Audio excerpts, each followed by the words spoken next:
Yeah,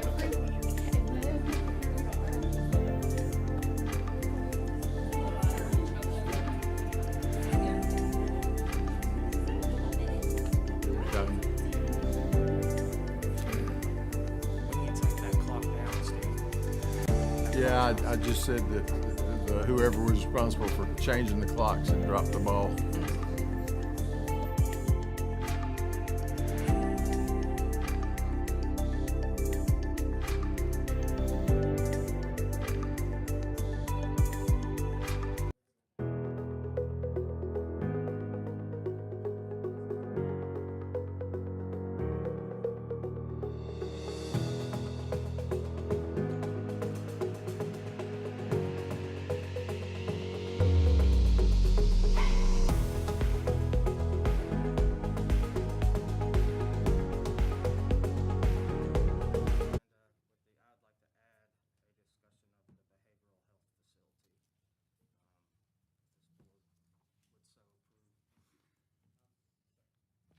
Okay, we have a motion and a second to approve the work session agenda with one addition, which will be item 3.22, behavioral health. I would request that you amend that motion to also include moving item 3.21 to be item 3.1B, and that's to accommodate some folks that got some travel restrictions. You okay with that, the second? Okay, is there any discussion on the motion? Hearing none, all in favor, please say aye. All opposed, no. That motion passes. We move now to discussion items for action. First up is item 3.1. Cabarrus County Schools advance funding for Coultron Webb Elementary. And I think that is Kelly Sifford and Brian Cone from the school system. Welcome, sir. Good evening, Mr. Chairman, members of the commission. You want to start? Yeah, so we're here tonight before you to ask for the approval of some advanced funding for the Coultron Webb Beverly Hills Replacement School Project. In order to try and maintain our current timeline of having that school ready for the 2026 school year, we need to maintain the schedule of starting the demolition work that's a part of this request in the next couple of weeks. If we start getting delayed a little bit further, we're really going to begin to jeopardize the ability to open that school in the 2026 campaign. A part of this request, there's 3 different packages attached to it. There is the building demolition package. That was opened on September 5th, and we had 6 bidders that were a part of that process. And then on the 26th of September, we opened 2 additional packages. One was the structural and miscellaneous steel package, as well as the generator equipment. All 3 of those packages have milestone restrictions attached to the schedule. Again, if we are delayed in getting them released, begins to jeopardize opening that school when we need to. So with that, I'll be happy to answer any questions you may have. Is there a dollar amount attached to those 3 items? There is, yes, sir. It's in your agenda, and it's in the value of $5,285,919 for all 3 packages. And we already have an approved reimbursement Resolution. in place for that. Yes, sir. Yes, sir. And we are requesting to suspend the rules on this one in order to keep that schedule. Okay. Other questions or discussion? Now, how does this affect the amounts that will be approaching the LGC? And this may be for the manager versus you, Brian Cohn, but how will this affect the numbers that have already been sent to LGC? Yeah, it shouldn't impact the numbers themselves. It's the same amount of money, total money on the schools. It's just upfront, some with local Right. money and then reimbursed with the payback. But I would assume in that our application, okay, has the full amount, and if that's approved, then we'll reimburse Yes, the county with the cash. that's correct. Okay. And now what happens if this is not approved at the Tuesday LGC meeting? then what, Let me think about What's that, gonna Kelly. happen You there? got- Yeah. I mean, you know, if You're not we- going to expend the funds until, So we would, depending on the timing of how all this gets transferred from an accounting perspective, the demolition is the critical one at this point. We would look to try and execute our contracts that were approved pending this approval by the board within the next week to week and a half, so we could get them procured to get started. So would it be wise for these monies not to be spent until we are assured LGC approval on Tuesday? that would be ideal. Because certainly would we be wouldn't ideal. want to demolish the school and, you know, the school, demolish the school and then we don't have approval for, you know, financing a new school to be rebuilt on that property. Yeah. At this point, now, I'm not saying in the future that can, Yeah. that wouldn't be, you know, rebuilt, but, I You know, mean, I'm comfortable- our timeline is aligned so that they are anticipating that by the end of this week, they would have a PO in hand so that they begin, because they have to execute their contracts after we have executed with them. So there's still a level of process beyond that.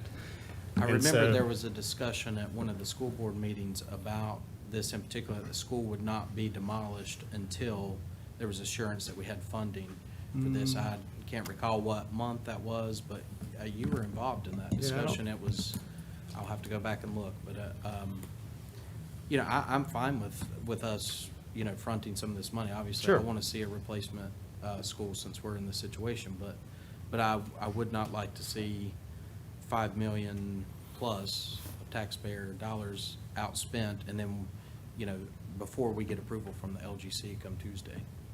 So, I think that based on the conversation with the local government commission in previous meetings, the only reason that it would not be approved based on the feedback we've received thus far would be if the final contract is not in place. There's some question between the preliminary guaranteed maximum contract and the actual guaranteed maximum contract, which are maximum cost contracts, which we feel comfortable is the same thing.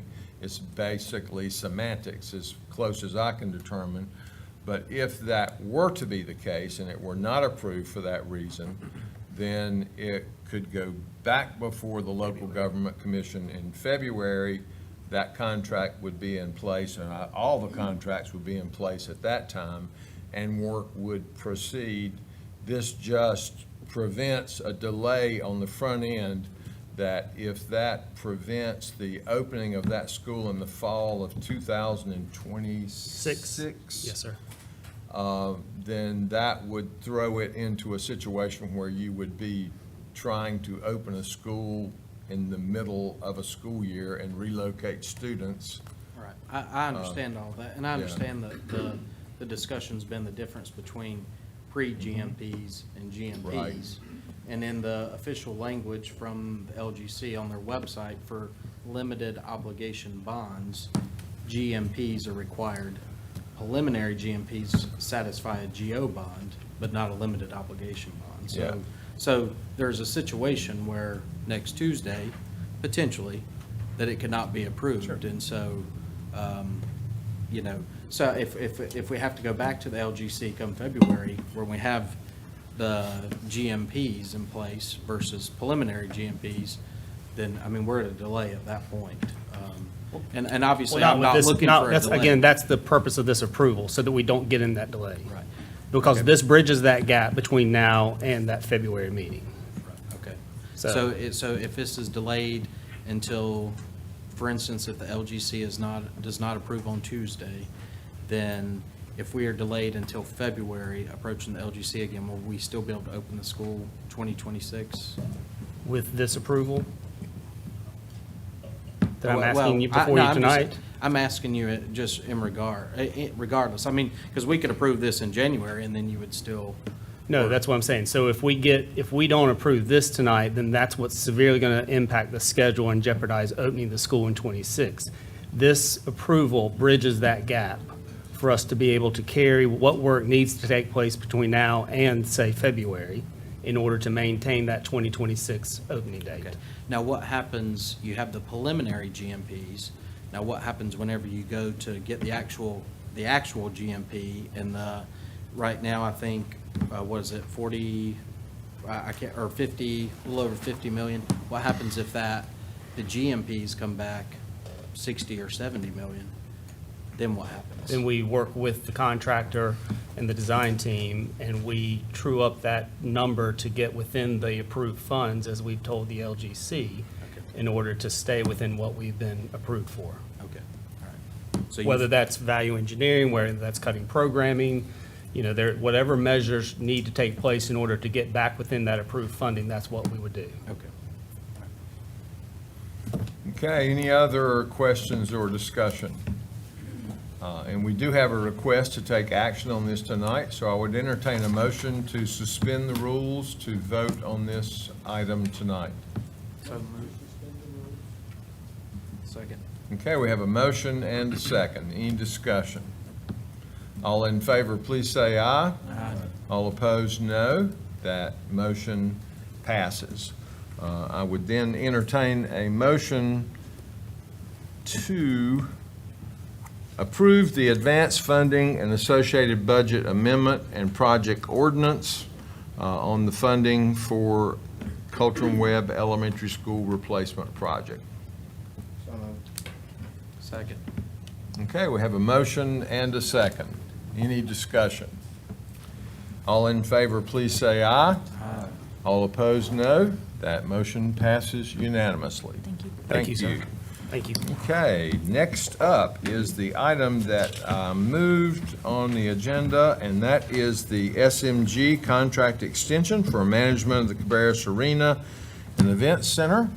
And I got Kelly down for that one also, so that was a short exit for you. Had to grab other Welcome. files. Welcome, Commissioners. Nice to see you. Nice to see everybody. Thank you. As you'll recall, several months ago, we invited proposals again for the arena management.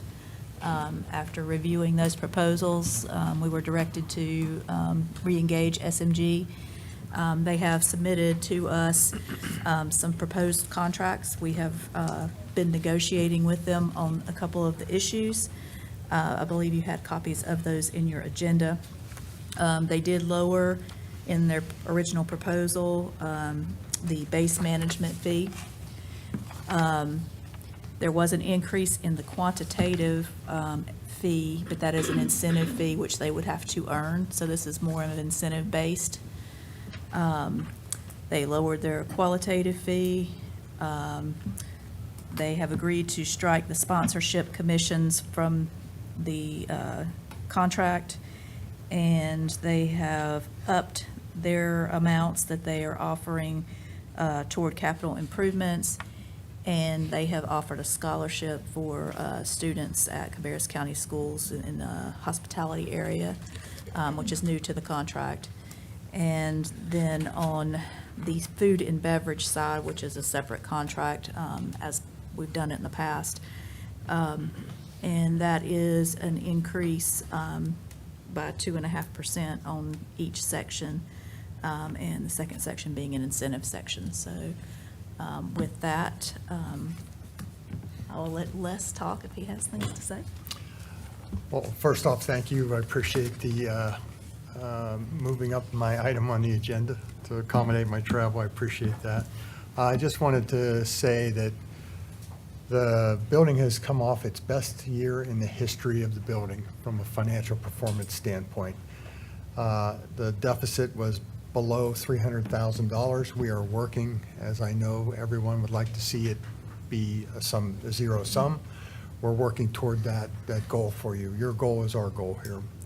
Along with that, that's with us taking on a 100% increase in insurance, 25% increase in utilities over the last 2 years, and increased salaries, wages and salaries. So We're excited to move forward. We've done well over $1 million this year just in food and beverage sales. We look forward to the future and thank you for the opportunity to continue to serve the county. Okay. Commissioners, questions? I don't have any questions, but I have a comment. Whenever this was first brought up, about exploring other options, there was a couple of other options that were tossed around, and I am thankful that we have decided to stay on this track. I think that the Cabarrus Arena serves a good purpose for the citizens in the community, as more of a community event space versus sports complex or something other than that nature. And the food is always delicious anytime we're out there, and so. We got a new chef, so. Okay, well, it's always been good, but yeah, it's good to hear. So I am happy for us to continue with this contract, and Thank you. So what was our, let's say, 10 years ago, what was our deficit on the operation of that building? Hazarding a guess, 750? Yeah. What's that? How much? 750? Yeah, it was pretty good. It was about, pretty. Started to say, It was a large my number. memory was saying close to $1 million at one point in time. So to get that down, that's a substantial improvement. And I think the other proposals that we had, although interesting, required some pretty substantial investments of capital to make those adaptations. We're looking forward to working with the county to invest the capital that we proposed to make sure that it generates revenue for the building and continues to lower that deficit. Great. Any other questions or comments? Okay, we thank you very much. Thank you. Okay, we move now to item 3.2 from Behavioral Health, Peer-Run Respite Project. I'm happy to recognize Dr. Elise Pugh and guest to talk about that item. Welcome. Thank you. Well, good evening, Commissioners. It's always delightful to be in front of you. Yes, we wanted to introduce the idea of a peer-run respite program in Cabarrus County. So just very briefly, peer-run respite is a voluntary, short-term residential program that provides community-based crisis support, and it's run exclusively by individuals with lived experience, so people who they themselves have been through some sort of crisis as well.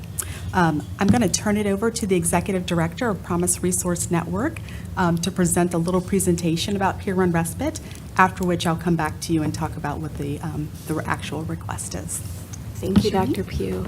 Hello, everybody. First of all, thank you so much for having us here today. I am joined by our Chief Operating Officer, Noah Swabe, who is behind me, and our Chief Administrative Officer, Lisa Shelton, who is also behind me. My name is Shireen Carrico, and as Dr. Pugh said, I'm the Chief Executive Officer of Promise Resource Network. I want to share just a little bit about the agency and more about the peer-run respite, because we're very excited about the potential partnership here in Cabarrus County. And so I'll ask whoever is advancing the slides. Oh, it would be me. Perfect. Thank you so much. So I'm just going to share with you a little bit about it. Promise Resource Network has been in North Carolina for 20 years. We operate currently 21 different programs that are free, open access, low to no barrier. By the model that we designed, we know that our communities need safety nets, and we are a safety net organization in North Carolina. So that is part of our delivery service. Everything that we do is zero force and zero coercion. That's a really important part of the work that we do. And we are an employer of people with lived experience, as Dr. Pugh said, which means that all of our employees, including myself, are either suicide attempt survivors, mental health survivors of psychiatric hospitalization, survivors of overdose, living on the streets, in homelessness, and/or incarceration. So in that way, one of the secondary advantages in our organization is we create employment opportunities. As a matter of fact, many of our employees have gotten off of disability benefits, off of housing subsidies, because now they have full-time employment with health insurance and a salary that allows them to live a life in the community. So that's just a secondary gain. We were the first organization in the state of North Carolina that is completely operated by and for people with lived experience. We operate at the intersection of three different things. The first one is peer support. So everything we do is from the vantage point of having that shared experience. We also do a lot of work in system transformation. So in the communities that we're in, we work with the county, primarily with managed care organizations, as well as the state, to identify any barriers the system is experiencing around people ending up incarcerated or hospitalized. And we work to kind of transform the mental health system to make sure that it's more effective. And then on the third rung, we do a lot of work around policy, so social justice reform, looking at an equity lens and the different ways that we can create policy that actually support people like myself to recover and thrive and have a life in the community. So everything we do is going to be somewhere within this triangle of the work that we do. Our peer-run respites are on the left-hand side, so the peer-to-peer operated programs and initiatives, that's where peer-run respite lies. So a couple things about peer-run respites, and we'll leave you with these slides in case you want to go back and take a look.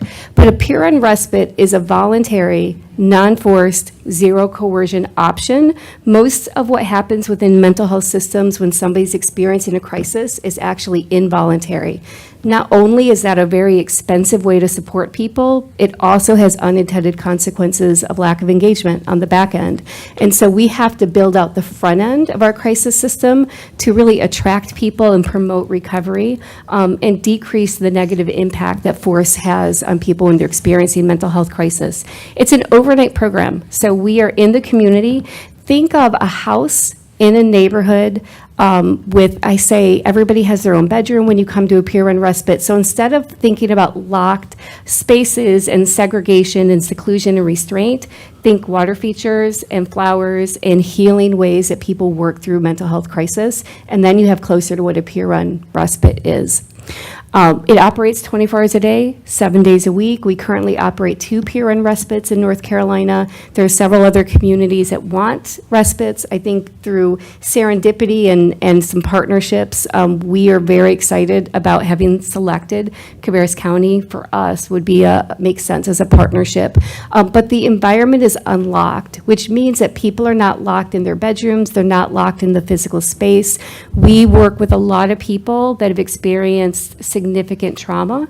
And so having an environment where people can make sense of their trauma and heal together becomes really important. And having unlocked spaces is a part of the model. We are staffed completely by people that have our own psychiatric histories and crisis situations ourselves. So we understand what it's like to go through distress and to be impacted by a lot of the things that folks that come to the respite are affected by, and that's what allows us to establish healthy relationships, frankly. The focus is not on behavior. It's not on behavior stabilization, functioning, maintenance, illness, pathology, diagnosis, anything like that. It truly is around exploring your identity and who you are outside of the mental health diagnoses and the situation that you're in, and we value personal responsibility over risk. Obviously, any environment that works with people, there's risk, and we know that. But for us, it's a very calculated risk, and we have experienced very strongly that crisis can be a real opportunity for people to emerge stronger, not simply a liability to be managed as an organization. So why a respite? We find that there are a lot of reasons why people come to respite. One is hospital diversion. If you just look at the numbers, in North Carolina, our involuntary commitment rates have increased by over 100% over the last decade. And the financial costs of the average day in North Carolina is $2,800 a day for one person for an inpatient stay. Obviously, nobody wants to be in a psychiatric hospital voluntarily. And so a lot of the reasons people come to a crisis is to avoid going to the emergency department or being committed against their will in a hospital setting. It's an alternative that is rooted in healing and recovery and trauma awareness. So it is a much more sensitive and supportive environment than when somebody ends up in a hospital. And we support people to make sense of the distress that they're experiencing so that they can live a life in the community, not in confined spaces, and be a healthy part of our community. It's a safe space. In a house is very different than being in a psychiatric hospital, as you can imagine. And I'll show you some pictures of the space. It's of one of the respites we have. It's very beautiful. And then we support people to find their voice, to use self-determination, to gain some of the skills so they can work through the crisis without relying on external structure or imposed structure, so that people have to be managed, frankly, for the rest of their lives. So we work on those skills while people are there. Obviously, supporting people to access resources is a part of it. And one of the big things, we actually have first responders that also come to our respite. If you can imagine, you have a professional degree, a license, a role in the community. You're not going to show up in an emergency department for a psychiatric issue. First of all, the risk of losing your job or losing credibility is really significant. We have a lot of bias still around mental health, but also you have to leave your home, you have to leave your job. People don't have that luxury. When you're at a respite, you don't have to suspend any of those things. You can still work and stay at the respite. You can still be a part of your community and stay at the respite. As I said, the cost is significantly different. This actually data is outdated. We're at about $2,800 a day in North Carolina for an average inpatient stay.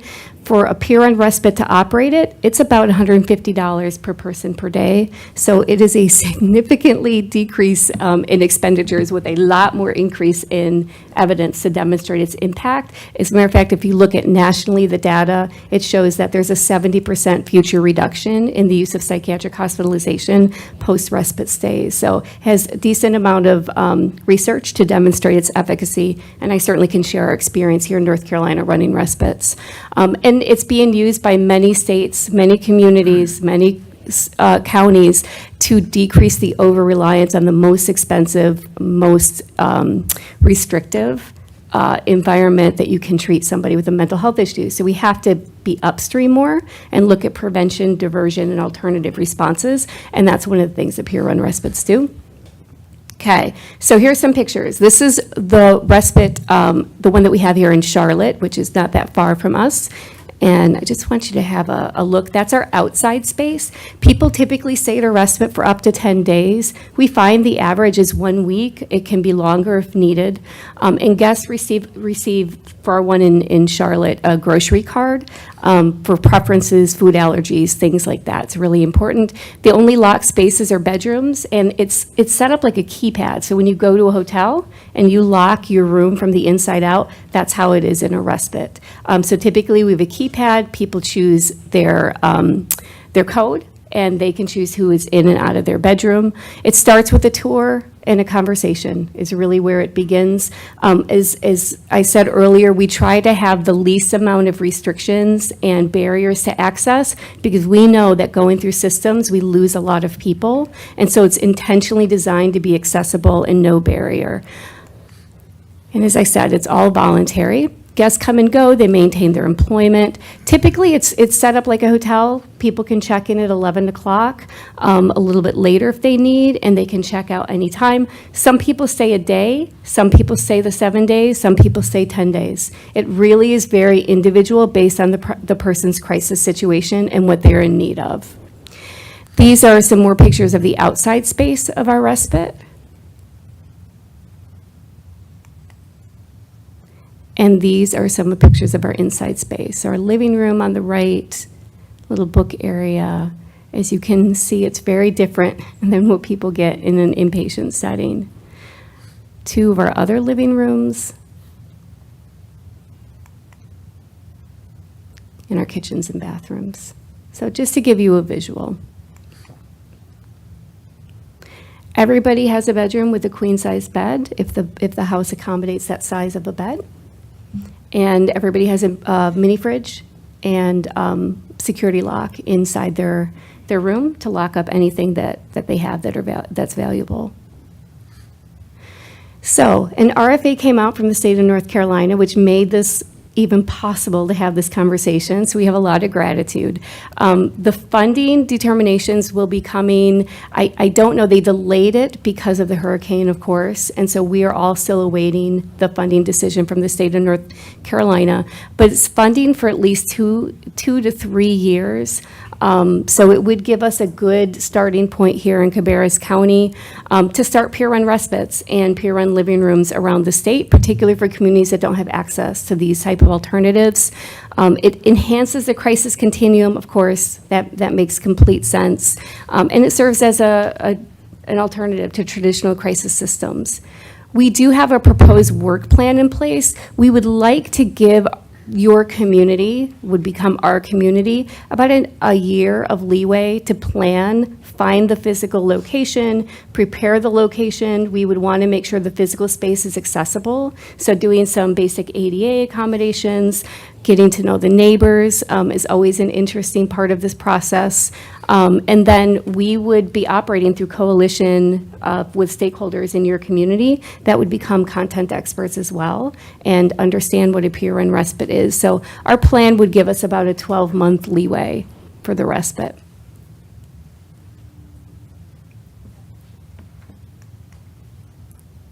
Okay, that is my contact information, and we would be happy to answer questions. And I'll just add that this is, this board has done tremendous work in expanding our crisis continuum here in Cabarrus County.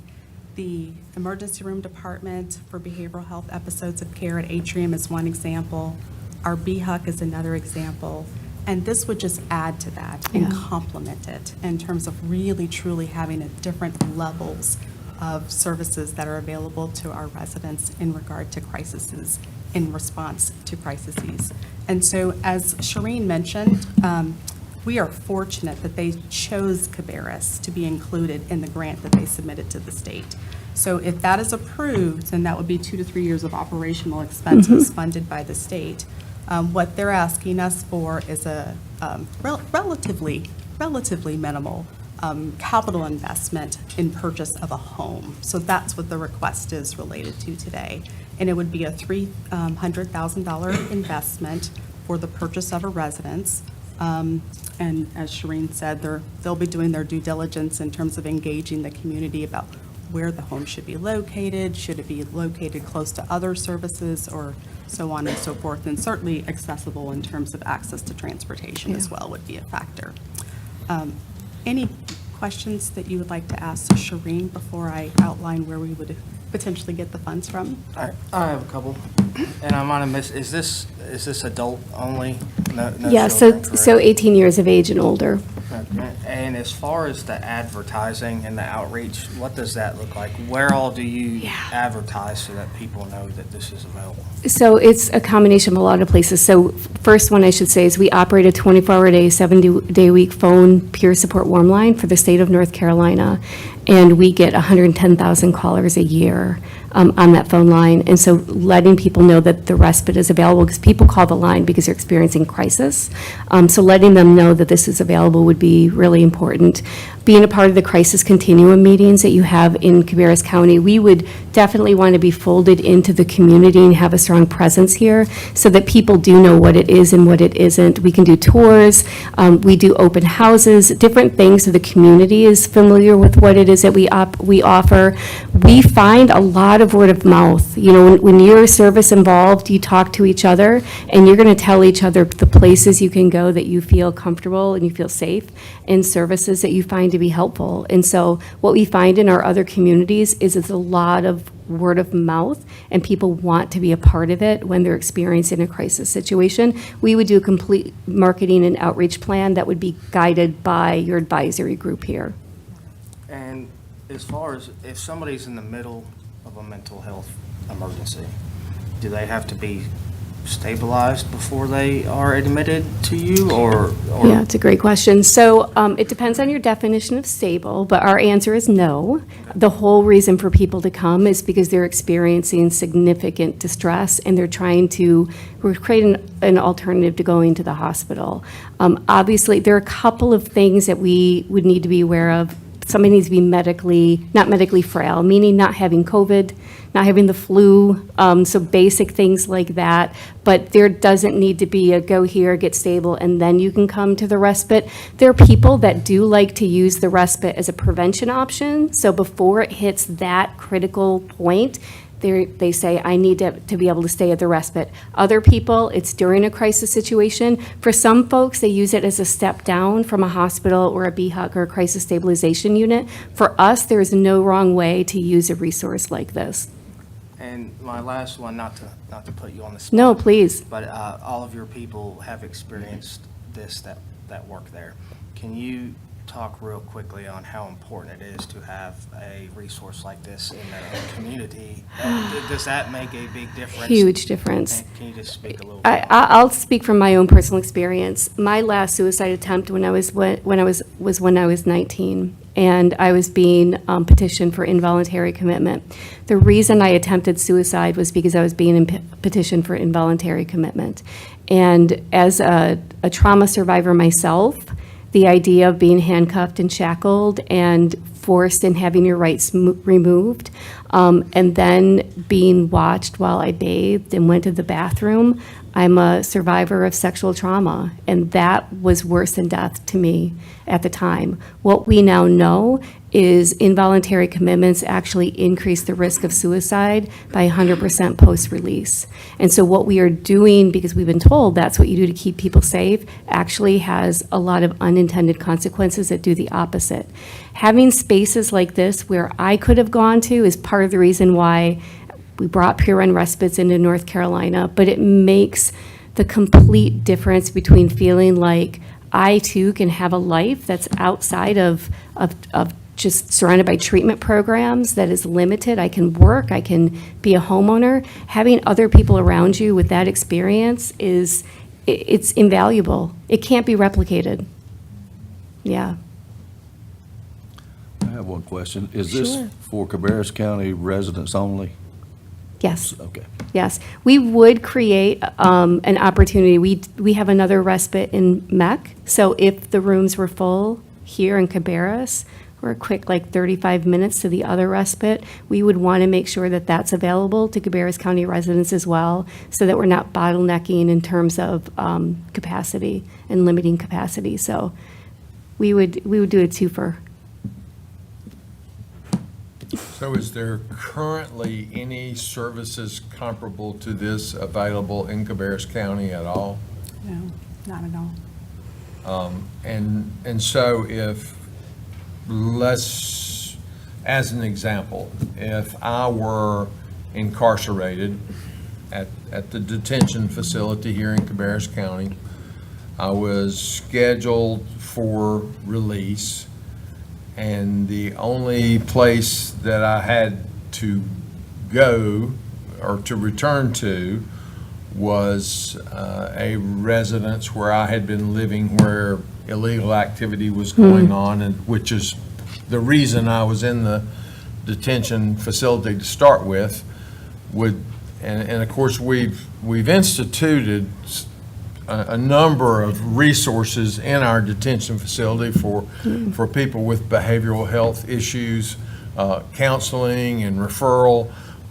Would this person be eligible for respite to provide that buffer after being released? It's not housing, so I want to make the distinction between this being housing Right. and being a crisis setting. So this really is a crisis setting. I will say that people come to the respite because of issues around being incarcerated and to prevent further incarceration, or they're having issues with where they're staying that could lead to a crisis situation, hospitalization, or rearrest. And so people use the respite for those reasons Right. all the time. Yeah, I would actually look at your scenario in reverse. So Yeah. perhaps I have been detained before for something related to domestic violence. I know what my triggers are now, and I know something at home is about to get to that level. I'm going to say, hey, let me go to the respite so it doesn't get to that level. Yeah. 'Cause Right. I don't want to go back to detention. That's right. Right. And we don't want people to end up losing their only housing or home that they have because there's a crisis situation and they end up getting rearrested or kicked out or something like that. Having a crisis environment actually retains the housing situation that people are in because they can walk away, they can take a break, clear the head, develop a plan, get support so that they can go back or find another housing situation. Right, and so I guess, and I'm asking these questions just to try to create some understanding for myself as well as folks that may be watching. If, let's say if I'm in a domestic violence situation or there's been a history of that, either direction, and I determine, okay, we need a cooling off period, and I think we can avert this problem, then this would be an option. Yeah, people come for all kinds of crises. We have, where we are all located, you all know, sex trafficking is a big issue, human trafficking, geographically where we are. We have many people that have been fleeing human trafficking situations that have come to the respite, domestic violence situation that you described. There are a lot of crises that people experience that the respite is used for. And so that, if I were in a human trafficking situation and I went to the respite, then there would be resources there, Yes. referrals that could be made to make me Yes. aware of what my Options are, were yes, because going forward. yeah, I mean, it's a dangerous situation. It's a Right. very dangerous situation. Typically, when people are fleeing that scenario, they have to relocate. They need new identification, new papers. They need to relocate at least across the state, if not multiple states over. It's a whole process Right. for somebody to successfully and safely get out of that type of scenario. And so that's part of the support that we offer, is we connect with people all over the country that do that for a living and make sure that people are able to get out in a safe way. And of course, we have existing organizations here in the county, and you may or may not have relationships with them, not having a facility here, but like Present Age Ministries, I would assume that would be one of the groups that you would have a relationship with. Yeah, I think local relationships are absolutely critical, and you have a lot of successful, amazing things happening in this community. We need to capitalize on all the resources that are available. And I guess another big question that, well, first of all, your request is for $300,000 from the county to purchase a facility, and the state grant you feel good about, but you don't have that yet, right? We do not. We do not. So originally, the decision was slated to come out on October the 20th. As she mentioned, it was delayed because of the hurricane. We are cautiously optimistic. However, the ask today would only be if we actually received the Contingent funding. on receiving Yes. that state Yes. grant. That's correct. Yeah. And so I guess the other big question, and you somewhat addressed it in your comments, was the neighbors and the location of the house. Yep.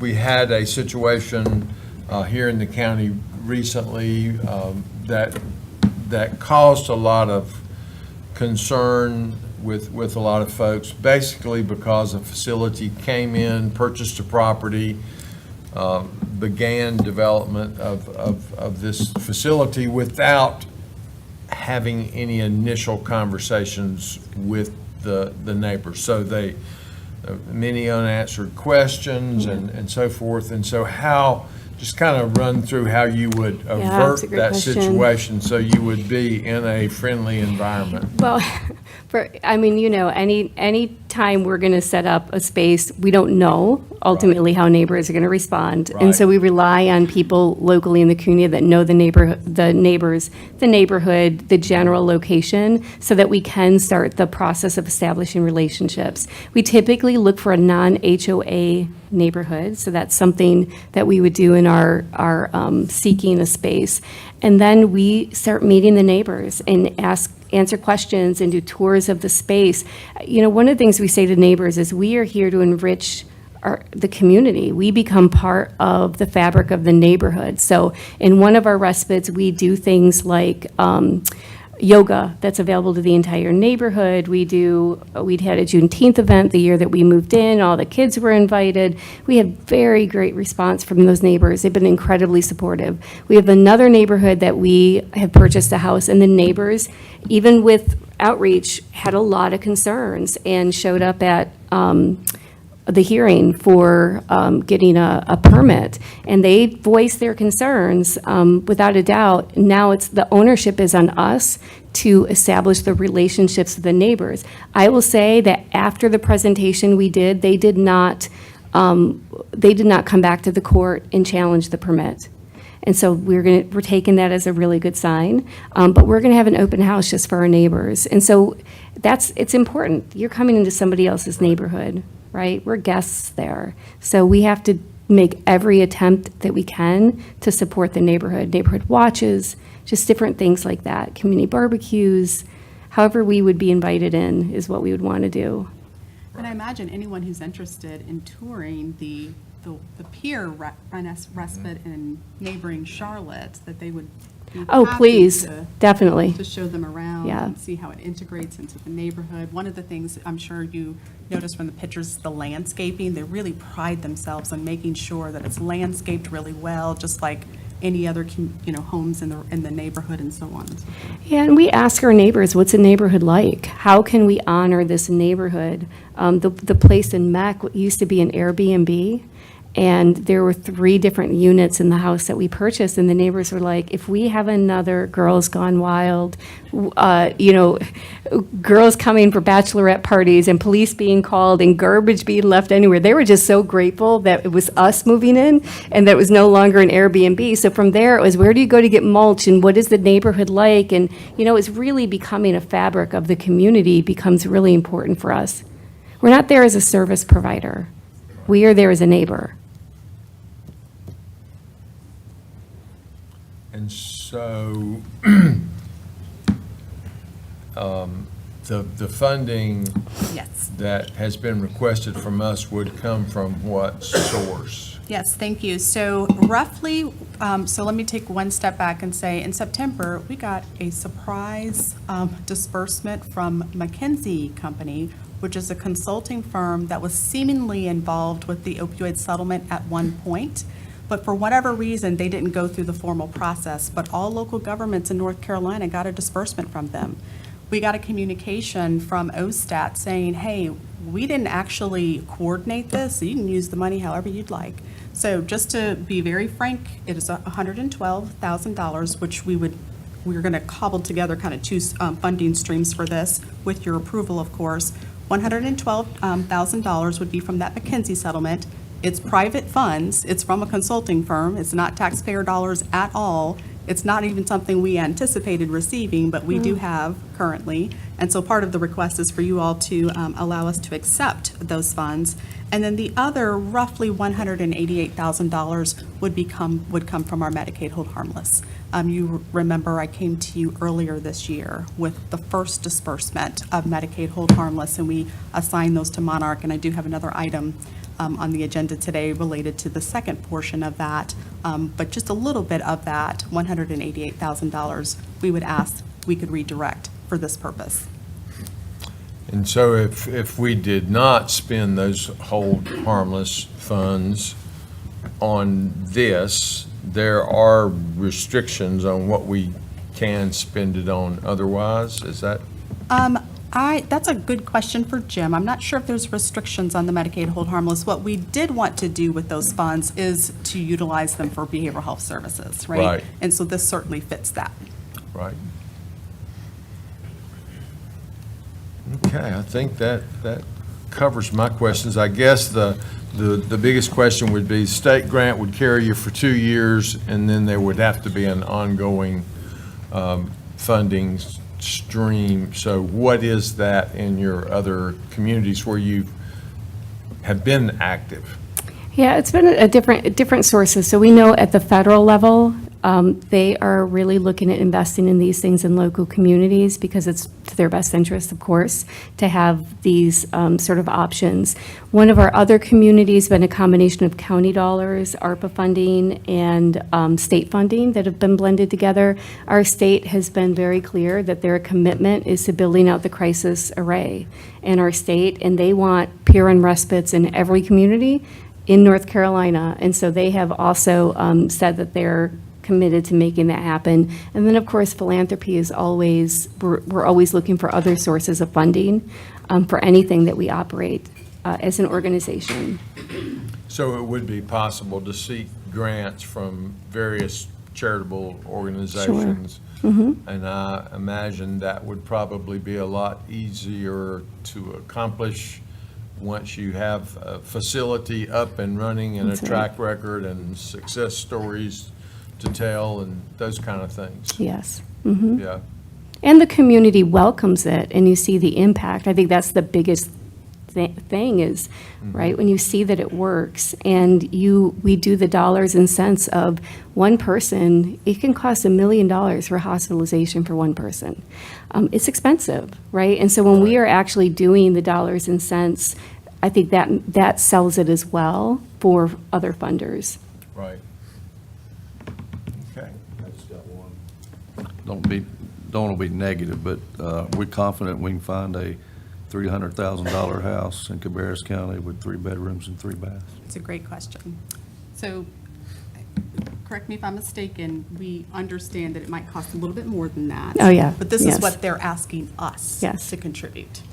So we would be leveraging our own resources. The state would fund ongoing operations. So we would be looking at real estate in your area. It's very reasonable to say it's going to be somewhere between $500,000 and $600,000 for a house. And so we know that going into it, but we just want to be able to leverage all the resources that we can to make this happen here. Yes, we're not going to find a house for $300,000. I know, right? I'll tell you exactly where they are. So how many facilities is your organization currently? We have, respites are 2, and then we have a couple of other facilities for recovery, for open access recovery hubs that we own. So this would be property number 4 that we would own. Yeah.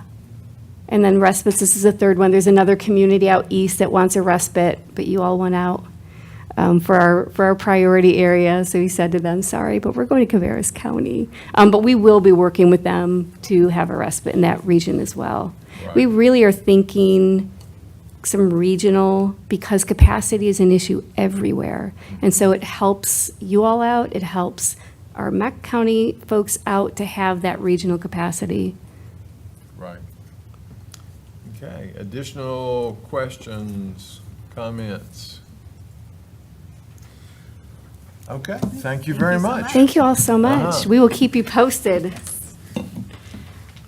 Okay, we move now to item 3.3 from Active Living and Parks, 2025 fees and charges and policies. Welcome, Londa Strong. And associates. That's right.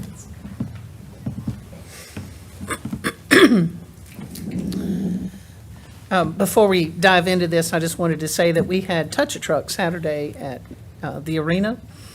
And it's always a great event, and we only have to pay for direct charges. You know, that's one of the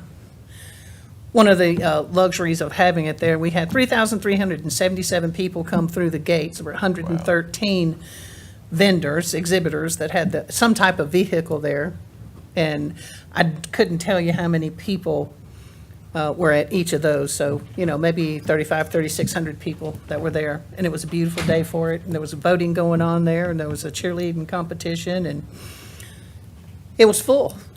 But it was a great event, and we do several things at the arena, so I just wanted to throw that in. And since Ian was sitting here, Ian Sweeney is the one that coordinated that, and he did another fantastic job.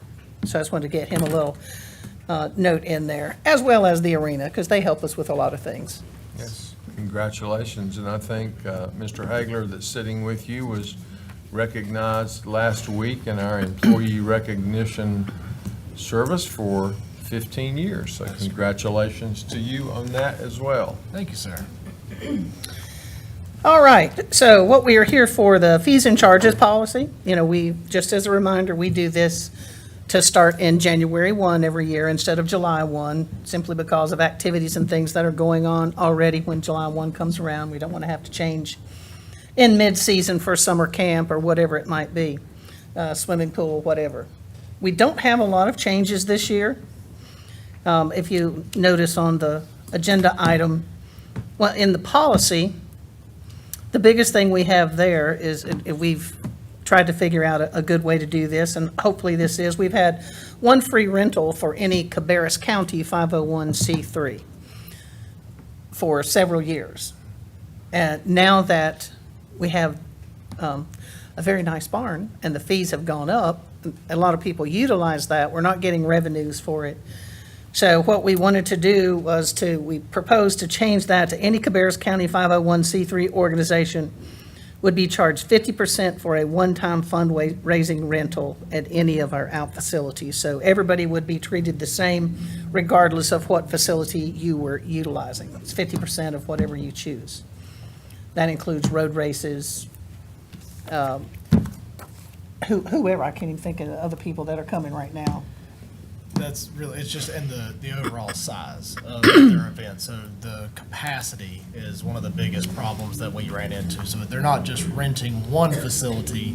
This would be 50% of into any of the reservations based off of capacity. So that would give them a one-time special event breakdown for that. But as Londa mentioned, there are, at Franklin Park, typically about 52 plus 5K fundraisers a year just at that park.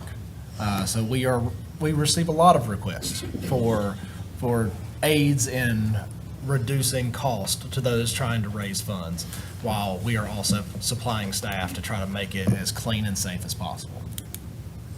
So that was the only thing in the policy that we had changed. In the fees and charges side, we just did some corrections or updates to some of the operational times and facility names, with Mount Pleasant and Afton coming on board and trying to stay with the library hours. So those are some changes there.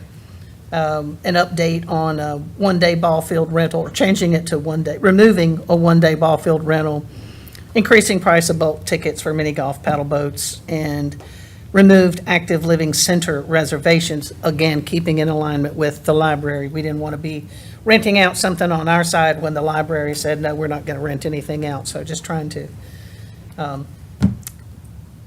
stay together on all of those. And the Out Commission did review this at their October meeting. Speaking of revenue, one thing that I wanted to bring to your all's attention, and I'm sure I'm not the first one, is traffic at Franklin Park on Saturdays. I'm sure y'all have heard about some of that. When we have soccer, softball, reservations, and a road race going on, traffic is backed up. It took me 45 minutes to get in the park from the bridge over the creek on Stile Road. So that's a safety issue as far as ambulance, fire truck, whoever trying to get in, or sheriff's department, whoever, and somebody trying to get out. So we're looking at and dealing with some of the organizations now to, just as an example, I'm not saying that's what this is, please note, this is just an example. Soccer could start at 1 o'clock. There's no revenue coming in for us on that. Softball could start at 8 o'clock. They do reserve and rent the facilities. If either one of those were there, we wouldn't let road race come in that day. We get a little bit of revenue off of that. And then reservations, which are paying the most for rentals for the barn, the shelters, whatever it might be, give them priority because they can't get in and they've got a reservation and they've paid for that. So we're looking at, that's some of the thoughts that we have on changing to try to help alleviate, because it is truly a safety issue. So if somebody talks to you, we're looking at trying to make some changes, and that will potentially reduce some of our revenue. So we just wanted to bring that to the forefront now. until we can get a second entrance or exit and/or both, that's where we are, and we've got to do something for the safety of everybody involved. Well, I think more importantly, not only would that be a reduction in revenue, but that is a reduction in the availability for our citizens. Yes. And I think that's, I've had the conversation with you. I recently got a call from somebody talking about the difficulty of getting into Franklin Park on Saturday morning. There were people letting their children out along the road on Stow Road, and they were walking along with the traffic to try to get into the park to make it to their games on time because they couldn't get in, et cetera. And of course, I shared with them the information that we had just made the property exchange with the church over on Old Charlotte Road but that's just step one. That's going to require, and I don't think we have a estimate on the cost of that second entrance yet, do we? I don't think we have an exact one, but it's going to be Pretty substantial because it's quite a distance across there. I think it'll certainly be worthwhile when that happens, but, I agree with you, and until we can accomplish that goal, that safety issue is really important. More important than the revenue issue. I agree. Any questions on the fees and charges and/or policy? I do not have any questions regarding that. However, I'd like to know when the mini golf is going to open. March? So mini golf will have to be our upcoming season in March. Yeah, March. In March, okay, Yeah, they haven't, it's not finished yet. okay. Is it normally closed in the winter months Yes. anyway? Yes. That's, I'm not sure when winter gets here, but yeah, not anymore. right. I mean, there's plenty of times we could play all through December and January, Right. even February. But yes, Yeah. November 1 through the end of February are our winter hours, which means we close at 5 o'clock. If you get emails or calls from pickleball players, we close at 5 o'clock. Because I've had several requests for us to stay open for them to play. And that's a safety issue as well. Yeah, correct? the whole park is not lit. The tennis courts, the ball fields are lit. None of the trails, very little lighting on the backside on the parking lots. So we don't want people in there after dark, as it's probably getting close to it now. I started to say that situation probably got better yesterday. Probably. When daylight savings time. Yeah. Yeah, Thank you for bringing that up. So yeah. I think we talked about that in the council meeting, yes. Does the pickleball courts have lights? Yes, because they're on the tennis court. They were tennis courts. That you Lit. close when it gets dark? Yes, What's the This lights- time. What's the lights for? in the summer. We're open till 9 o'clock the rest of the time. But from November 1 through, If it gets dark at 8:30, so. same reason we have them on the ball field. I'm just thinking out loud. Sorry. Those overcast days, those storms rolling in, those last 10 minutes gives them that. Okay, any other questions or comments on that item? If not, you have the next item as well. Yes, we do. Name change for the Concord Senior Center. Since we merged 10 years ago, 10 years ago now, and we became the Active Living Parks and Cabarrus County Active Living and Parks, the new facilities are active living centers. We had some folks that were on the council when we merged that were dead set against the merger. They all love it now. But the name was one thing that we talked about, and we have talked about it over the last 10 years at times. And it finally is, yeah, we think that's good. Now the others are active living centers. We want to be active living centers too. So at our advisory council a few months ago, we brought it up again, and it was 100% unanimous. Yes, we want to change our name to Active Living Center as well, which means the sign out front would need to be changed, but we have some grant funding that we would do that with. We wouldn't have the county to pay for that. A lot of controversy over this 10 years. I remember well the conversations in 2011. I think that's when that occurred. Yes, so it's been interesting over the years. Yeah, but I've not heard anybody in the last very long time Yeah. say that it wasn't a good move. Yeah, and now I can go there now if it's an active living center, because That's right. I would not go there for services as long as it was a senior center, because that meant I would have to admit to being a senior. We can get you to associate now. Yeah.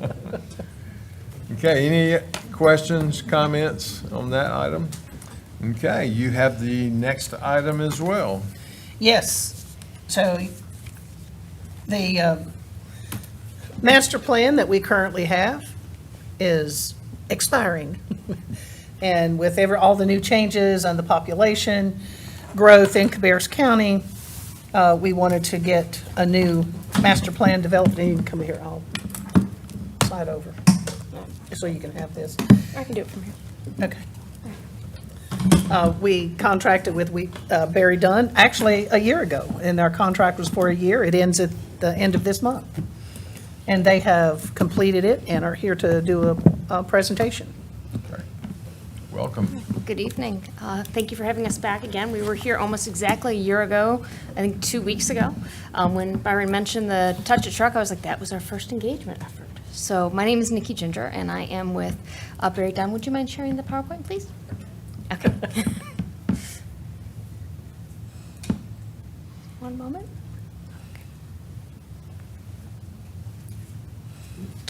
All right, thank you.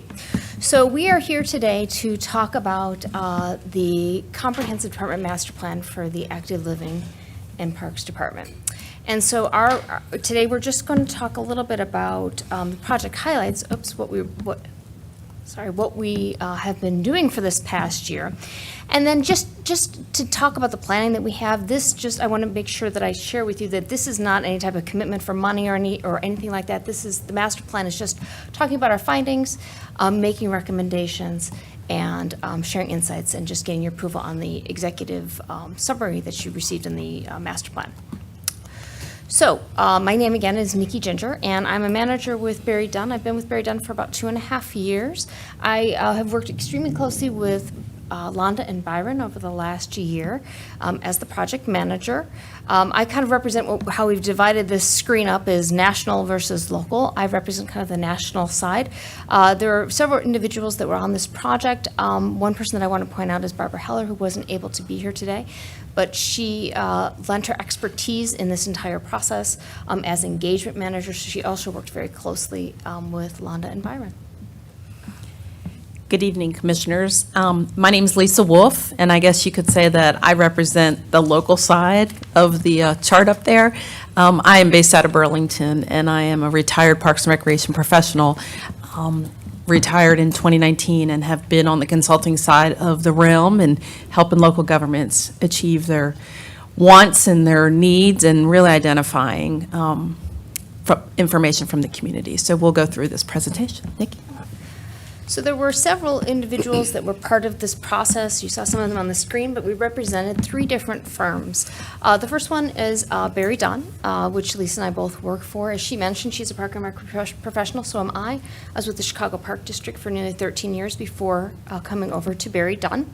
And we really ran the majority of the project, but we also had a partner, Bolton and Mink, and they did all the inventory and mapping. And then ETC, who you may be familiar with because they've done the county survey, they managed the statistically valid survey for ALP. Now we have 2 different plans. The first one is the comprehensive plan. Now that one is really the nuts and the bolts of the county, the department. And so this is like your parks, your facilities, your playgrounds, things like that. That's counting what you have and thinking about where you want to expand to.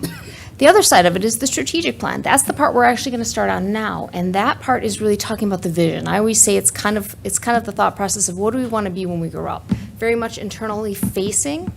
And I'll talk a little bit more about that in just a moment.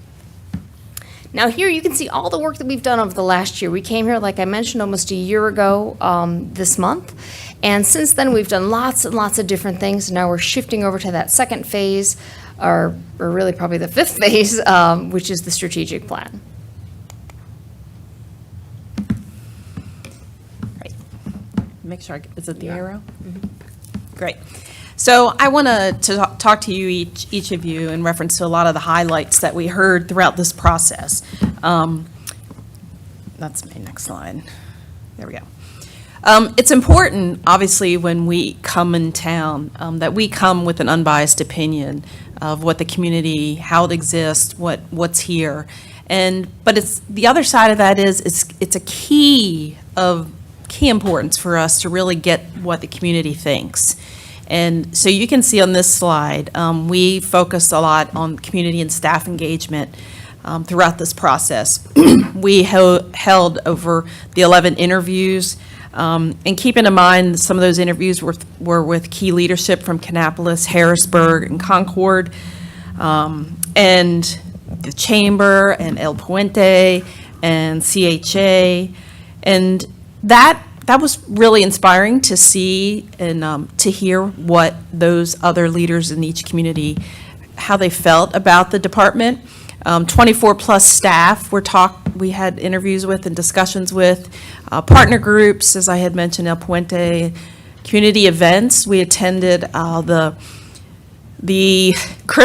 senior Christmas fair at the fairgrounds. Then we also went to the Harrisburg tree lighting, the Kannapolis Christmas event, as well as the Senior Health and Wellness Expo. So definitely those community events are where we can have great conversations with individuals. And then the statistically valid survey, which was mailed randomly to various folks throughout the county. And then we had a project website as well. This is just a couple of photos of when we were on site and how we were engaging and having conversations with some of those residents. You have a great Santa, whoever that Santa is. He is very photogenic. And this map here really represents the input that we received from the statistically valid survey. So 425 surveys were completed. You can see in this map the density areas. The higher density areas with the most dots are those really metropolitan areas, and the more rural areas to the right are folks where, it's a lot of farmland, and different challenges exist for a variety of different purposes throughout each of these categories. But you can see 87% of those 425 surveys indicated they visit those facilities that ALP offers. 38% of them said that they've participated in some type of programming throughout the county. And that really the biggest barriers for a lot of folks are the awareness and possibly transportation, or those events or activities are too far from their homes. This is a graphic that comes as a result of the statistically valid survey. It might be a little difficult to read on the screen, but you can see here it's the priority investment rating, or PIR, where we take the top priority items, and really that identifies where some of the focus for future investments can take place. So I'll identify these. So in the red zone, you have the walking trails with parks, natural areas with conservation areas and nature center, canoeing, kayak, and paddleboat activities, community gardens, indoor fitness and wellness spaces, large community parks, and outdoor public art. And certainly don't want to take any less emphasis on medium priorities or low priorities. It's something certainly that the county can strive for moving forward over the next few years. And the main topic on this slide really is to focus on the fact that the National Recreation and Parks Association suggests that there would be 10.2 acres of parkland per 1,000 residents in the county. So if you're looking at Cabarrus County with the population of 242,000 or so, basically, you're looking at the average park lands of 521 acres. So you're about 2.1 acres short of what the national average is for 1,000 individuals or residents in the median population. So just something to think about as you move forward. This is a little more graphic if you can see it closely. I don't want to spend a lot of time on it. You guys have the opportunity to read that. But certainly high in the category, but a little room for growth.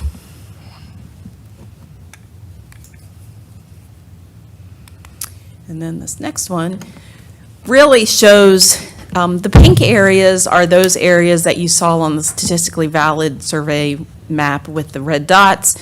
Those are areas of gaps, basically, programming opportunities or facility opportunities. So certainly as things begin to grow, and it's our understanding that Kannapolis is building some in that direction, and the county, it certainly provides an opportunity for the county to expand services or to grow opportunities in that area, whether it be programming or facilities. And then the next slide is really, this is pretty cool. We took an analysis of all of the individual departments that are in the county. So you're looking at Kannapolis, Harrisburg, all those, Concord, and we looked at the services and programming of what they offer. And we compared what the county currently offers and what they are currently offering. And these services here that you see are all services that your county and your staff are providing that those other cities or municipalities are not providing. So certainly some great opportunities that you guys and your staff should be commended on. And there's always new opportunities out there as well, but certainly some really unique opportunities to continue moving forward. So part of our analysis is looking at, when we gather all this information, we do all this investigating, we do a SWOT analysis. And no doubt about it, Cabarrus County has a great focus on senior health and wellness. In fact, when we compare you to the National Recreation and Park Association's benchmarking, Cabarrus exceeds standards for providing services to seniors, which really falls into where your focus area is. Also, staff expertise and passion and teamwork, ability and willingness to help one another out, regardless of the resources, just pitching in and supporting one another, providing excellent customer service. Like Lisa mentioned, the fact that you're filling in the gaps where the municipalities aren't able to do so. So you're really a great support tool for those towns and cities. Even to the point of purchasing the land and then transitioning it over to them. I mean, it's just such a wonderful opportunity for the cities. Having great advisory boards and, of course, the beautiful Frankless Barn. And then your well-maintained parks and trails. You're also in the trails, even though trails ranked really high on that PIR rating that Lisa mentioned. People want more trails, and I will tell you nationally, everybody wants more trails, which is wonderful. It always comes up as like the number one thing. And you guys already have a tremendous amount of great trails, so lots of wonderful strengths. Some areas that you might want to consider as you're moving forward is, sorry, little delay here. Still a little delay. The next slide, can you hit the next slide? Thank you. The computer might be sleepy. Okay, so some areas of opportunity, some things for you to think about in the future. When we're talking about that awareness factor, thinking about how do you increase communication, perhaps like an outreach coordinator, thinking about how do you reach out to those individuals whose first language is not English, providing bilingual literature as well as signage. Expanding those trails and centers, like I mentioned, everybody wants them, so the more the merrier. Increasing programming. Seniors are looking for more and more, but then also looking at opportunities for providing programming for other individuals as well. As you continue to grow, thinking about staffing and being able to provide the level of services that you currently do as you continue to grow. And thinking about ways that you can continue to seek additional funding and partnerships. Part of our analysis also is making recommendations, working with Londa and Byron and their team about recommendations. We break it into 3 different groups, short-term, midterm, and long-term. So some highlights of things that we wanted to bring to your attention. Again, thinking about that outreach component, developing a communications and outreach plan to make sure that something's formalized to promote ALP. Reinforcing the values established in the county strategic plan. That's what we're going to work on next. I'll talk a little bit more about that in a second. Thinking about how having a more formal partnership with the schools so that the communities that you're supporting, that there's a formal agreement that everybody understands who's doing what and how they're doing it, and for long-term planning. Mentioned bilingual signage already. Thinking about continued investment in ADA, making sure that your playgrounds and facilities are accessible for everyone.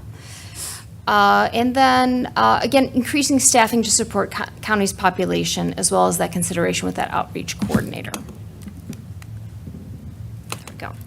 And then thinking from midterm recommendations, some things to consider is thinking about how do we support the staff that you have today, providing individual development plans so they can think about their future and what opportunities are there for them. Thinking about succession planning for key management positions so that should there ever be a change, that that your next level of staff are ready for that position. Developing key performance indicators so that you have set goals and you're measuring them at a regular cadence. Thinking about those pink circles that were on that map that Lisa shared, looking at those areas and can you add some green space or parks there to serve the rest of your community. And the general programming menu, which I had mentioned, and then, again, establishing metrics to measure department goals. Now, thinking about that strategic plan, something that was important to Londa and Byron is we want to make sure, and they've said this from the very beginning, is that this strategic plan fits into the county strategic plan.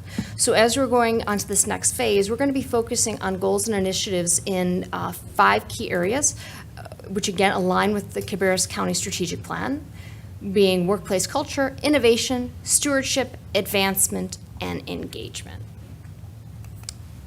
And with that, we're happy to answer any questions you may have. I just wanted to say one more thing. Some of this information might not be new to you, right? It's probably things that you've heard throughout the community. And by us coming in and really taking time to engage in the community, it's just reinforcing some of those facts and having those true statistics that validate a lot of this future growth that's coming your way and the quality of life. So, Londa, if I remember correctly, the master plan was a little pricey, but you have to have it. And can you explain again the importance of us having an up-to-date master plan and why we need that? Oh, sure. To give us a vision of where we need to go with the growing population based on the community.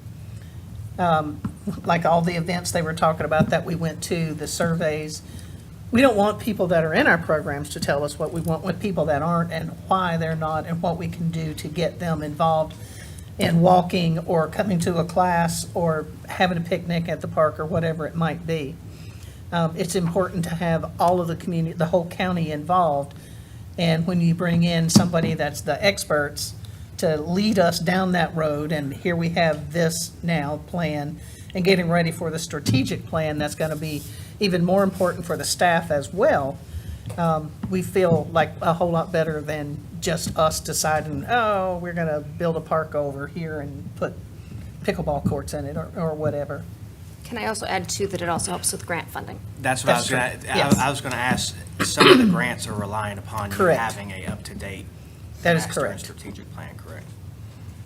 Most definitely. Most every state and federal grant that we deal with, master plan, updated with master plans are required.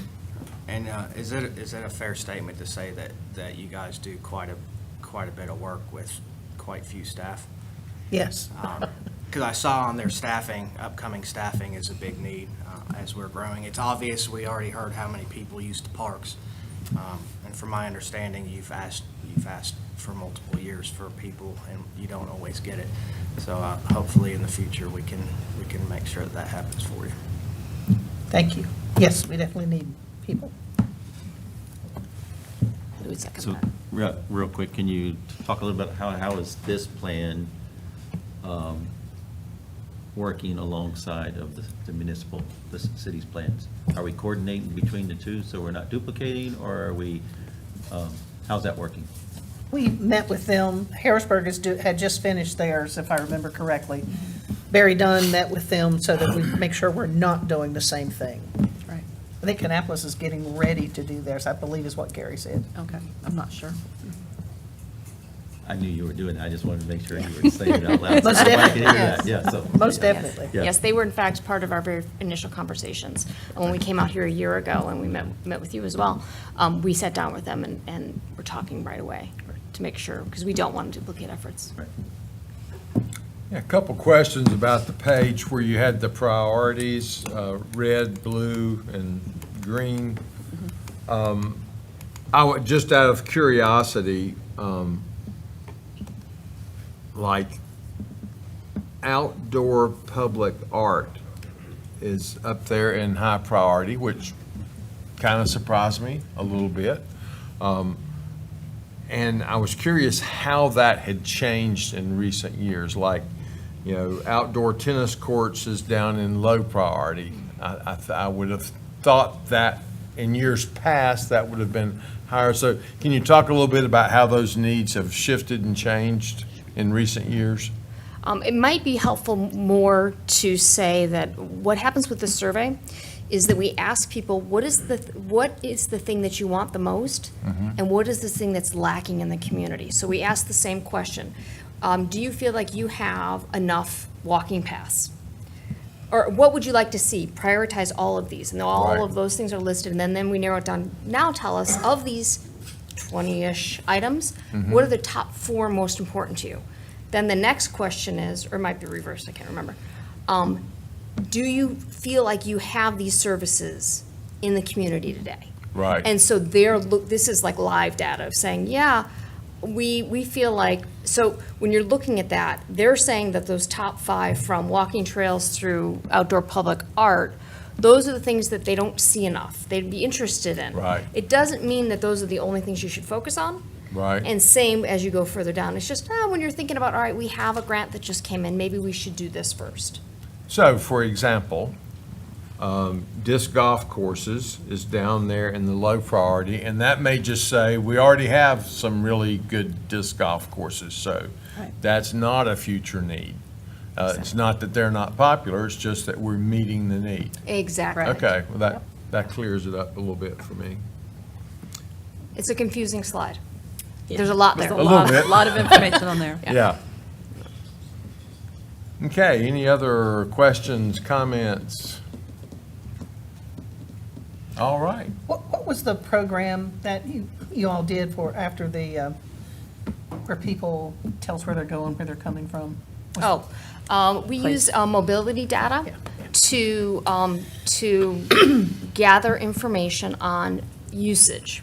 So in the executive summary, there's a section of it that talks about the most utilized parks and where they're at in the community.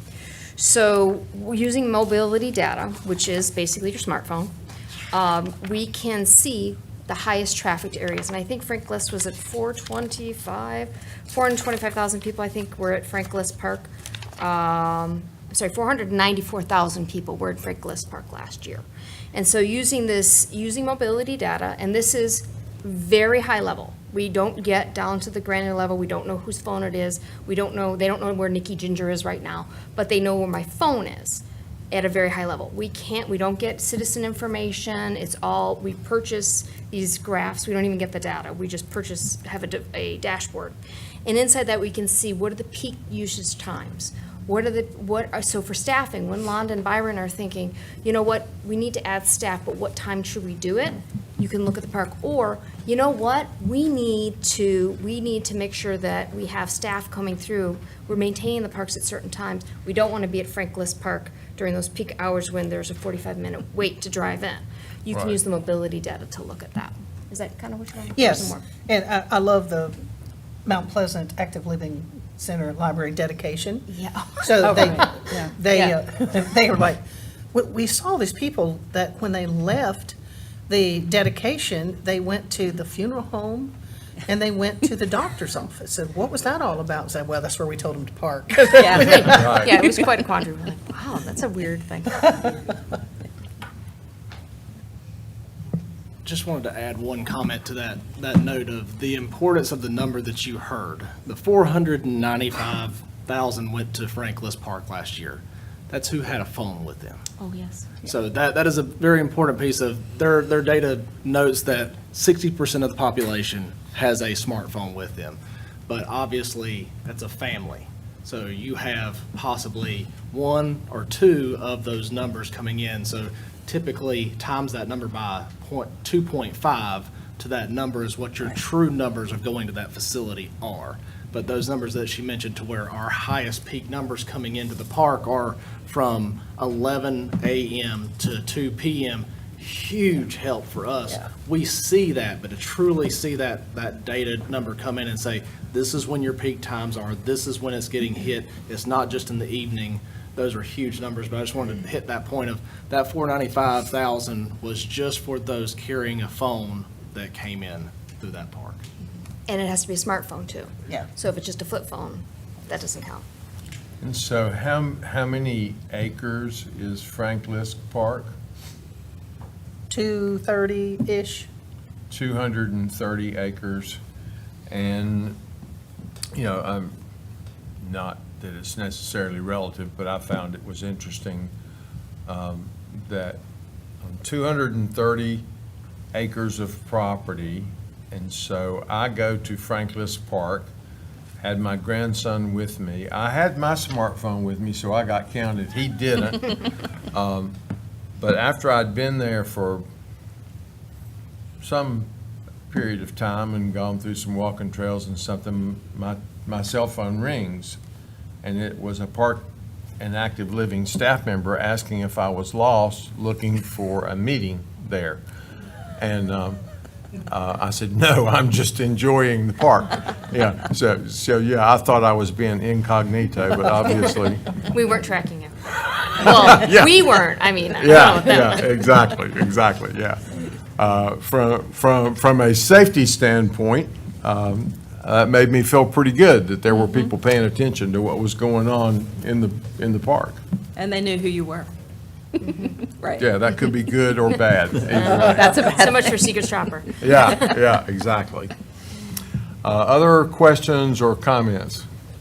Okay, well, thank you very much. Thank I'm you. sure we'll Thank hear you. more. Yes. Oh, yes. Thank you. And Byron is going to do the St. Stephen's master plan. I'm going to try to get Nikki to the airport. Okay, good luck. Thank you. you. Okay, we move to item 3.6. As Londa said, St. Stephen's Park, St. Stephen's Church Road Property Master Plan. We welcome Byron and Jeff.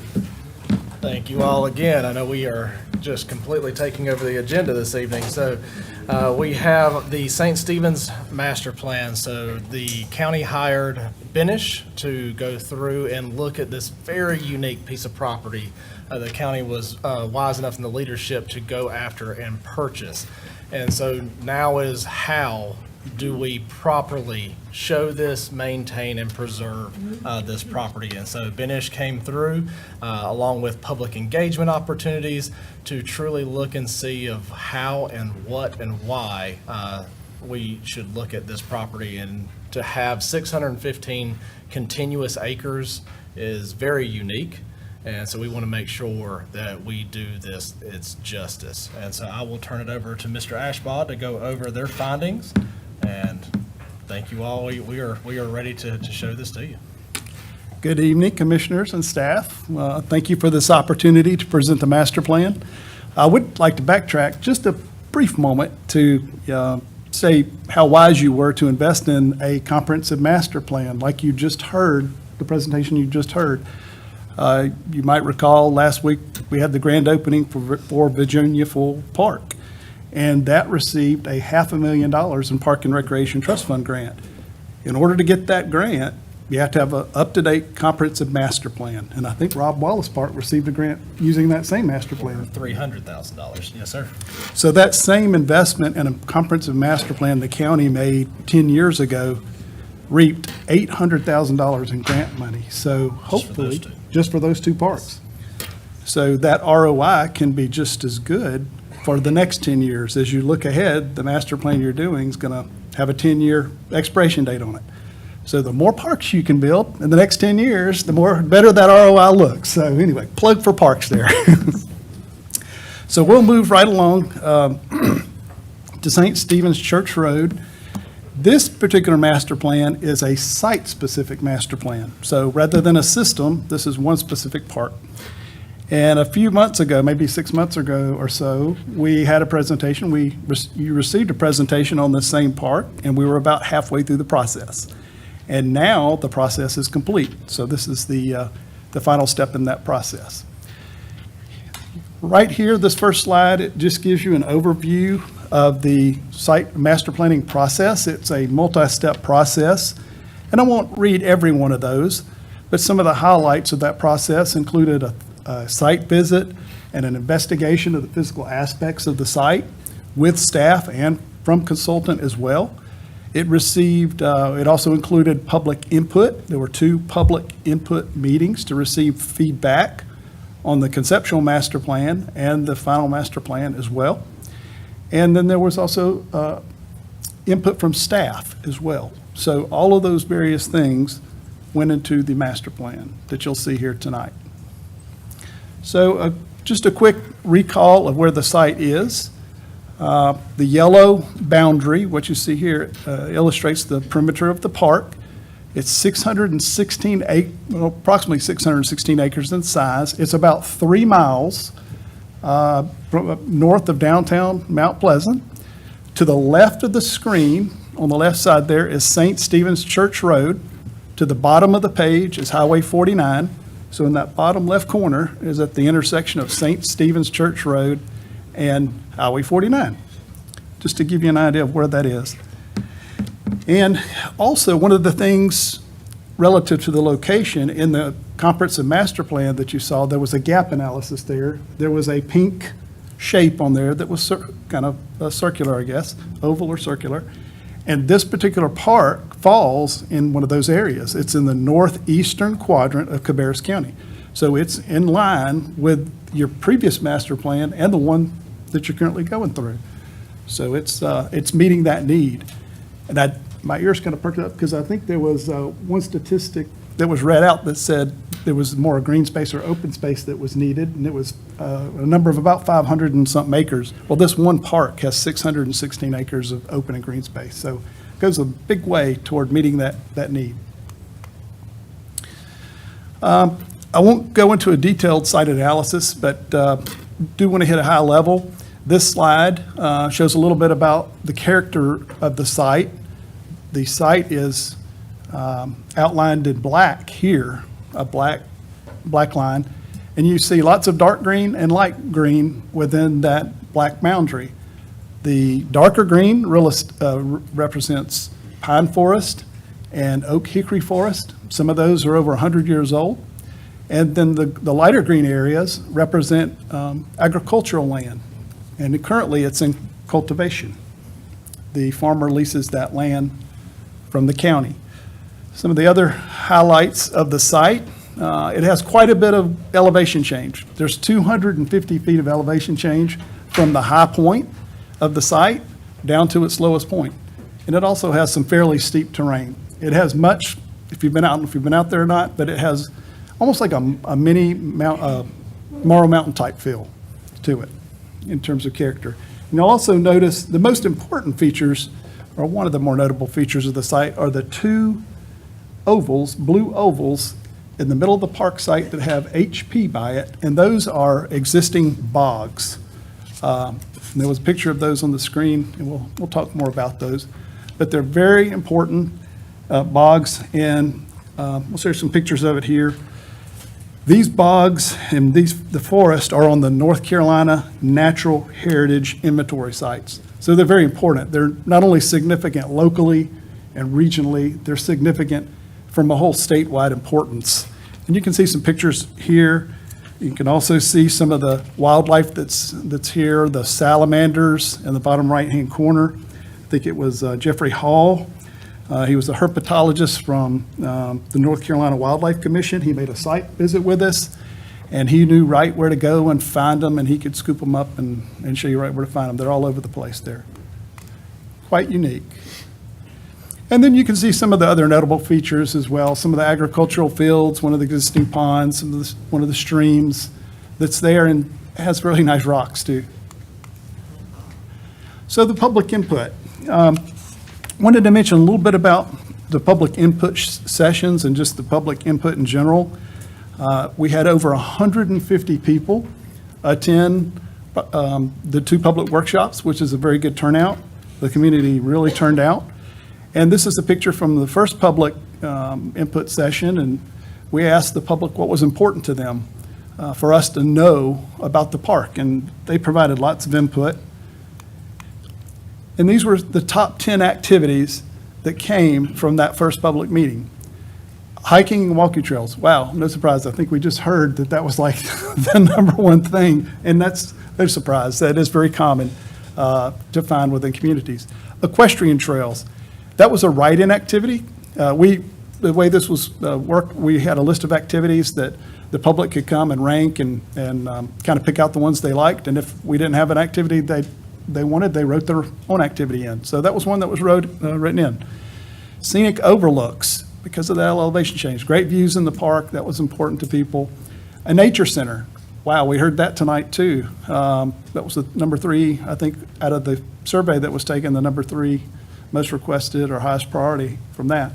Playground, open space, there was another one. So already right here, we're seeing something that a reoccurring pattern that was coming out of the comprehensive master plan. And this public meeting was well ahead of it. So we're seeing that is important to Cabarrus County. Bird and wildlife watching, picnic shelters, plant identification, disc golf course, and cabins. So those are the 10 most requested activities. The master plan that you see tonight will have 8 of them. So then we developed a conceptual master plan, a preliminary master plan. We rolled that out to the public at the second meeting. We had to let them, they were given an opportunity to come in, review that master plan, and have discussions and conversation about it. And this plan that you see right here, this is very similar. This is the final park master plan. It's very similar to the master plan that was rolled out to the public with a couple of adjustments in there from that meeting. And the real, I guess, the vision for the park to really capture that, those are outlined with the bullet items there to the right. And it's to create a low-impact, safe, accessible nature park, like a nature preserve. To develop a park that enhances the site's natural features, because it has many. It's a beautiful, incredible site with a lot of potential. To educate the public about the site's unique biodiversity and nature. And to protect the environmentally sensitive features on the site, like the bogs. To preserve open space, and to preserve water, land, and forest resources. It's a park that is characterized by minimal development. And the real goal there is to balance preservation with access. It's to find that key balance there to allow the public to use it, to experience it, but not to love it to death. And this is just an enlargement of the north part of the park, just to hit a few key points of the master plan. Let me go back one. It has 3 access points that you can see here, 2 on St. Stephen's Church Road. I won't go into a lot of detail, but 2 on St. Stephen's Church Road and 1 on Lentz Harness Shop Road. The access point to the north will be for the Nature Center area. And I'll move to that to kind of zoom in and enlarge the north end of the site. You can see the red asterisk over on the left. And that is a nature center area. There's a nature center that's proposed, a nature education center. This park building would emphasize nature education, be approximately 6,000 square feet, and have exhibit space, classrooms, office, and restrooms, ones that school groups could visit. Around the nature center would be a nature-oriented playground, a lengthy ADA trail loop, a wildflower meadow, and restored wetland area. And as you can see, the park will be well connected with trails. There's over 9 miles of trail here at this park, proposed here at this park. And it's very intentional to have a sizable node there that's in one of the agricultural areas. It requires very little clearing. It's an open area, but it, by design, is trying to make that a very active node within the park. So that's where a lot of the activity will be, and it'll be away from those environmentally sensitive bog areas up on the hilltop. So that's kind of the idea, is to create a sizable active node. Okay, and then we're going to go to the south end of the site. This is just below it. That red asterisk to the left represents a trailhead area that would have a maintenance facility and just a little bit of parking. It would serve as a trailhead, but it also serve as a maintenance area for maintenance for the park. And then opposite, over on the right side of the screen, you'll see another asterisk, and it's another park access from Lentz Harness Road. Because it is so far across one side to the other, it's easily a 30 to 45-minute walk across the site. So that's to really, for the neighborhood and local community that's coming from that direction, they don't have to take such a long walk to get to the park. So the trail system, you can see the trail system, as mentioned, it has over 9 miles of trail. It also has regional connectivity as well. To the south, it would head down towards Mount Pleasant and connect to Virginia Foyle Park. It is part of, and Senior Center and Library. It is a part of the Carolina Thread Trail Network, 15-county trail system, you're probably familiar with. And to the north, it would connect to the Gold Hill trail system, the Gold Rush Trail there, and that's part of the Carolina Thread Trail as well. And I could continue to go on and talk about the various details of the trail system, be happy to elaborate there. Something that is important to note is that only walking trails are being proposed. There's no equestrian or mountain bike trails being proposed. Even though that was popular, the thought process is to really preserve this. Those bogs happen to be one of the areas where wildlife, those salamanders, travel upwards of a mile to spawn here at those bogs. So that pretty much encompasses the entire radius of the park. So we're really trying to protect those.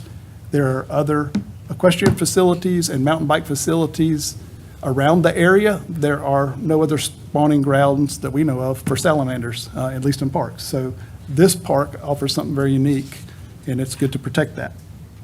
And we're also proposing the walking simply because that appeals to a wider group of users, both young people and senior citizens as well. And it is more safe so that there's not a crossover between walkers and horses and bikers.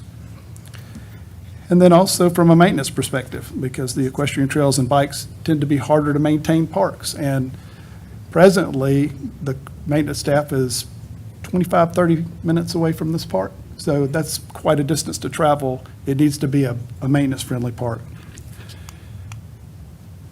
Cost. So from a budget standpoint, if looking at total build-out of the park, we estimate the cost to be $32.5 million. That is a big number. It would definitely typically be phased. And the duration of that, it could be 5, 10, 15, 20, whatever timeframe the county decides. And it's certainly, it's just a recommendation saying that that's what it ultimately could cost if the county wishes to develop the park, at least what you see on the plan, the facilities you see on the plan.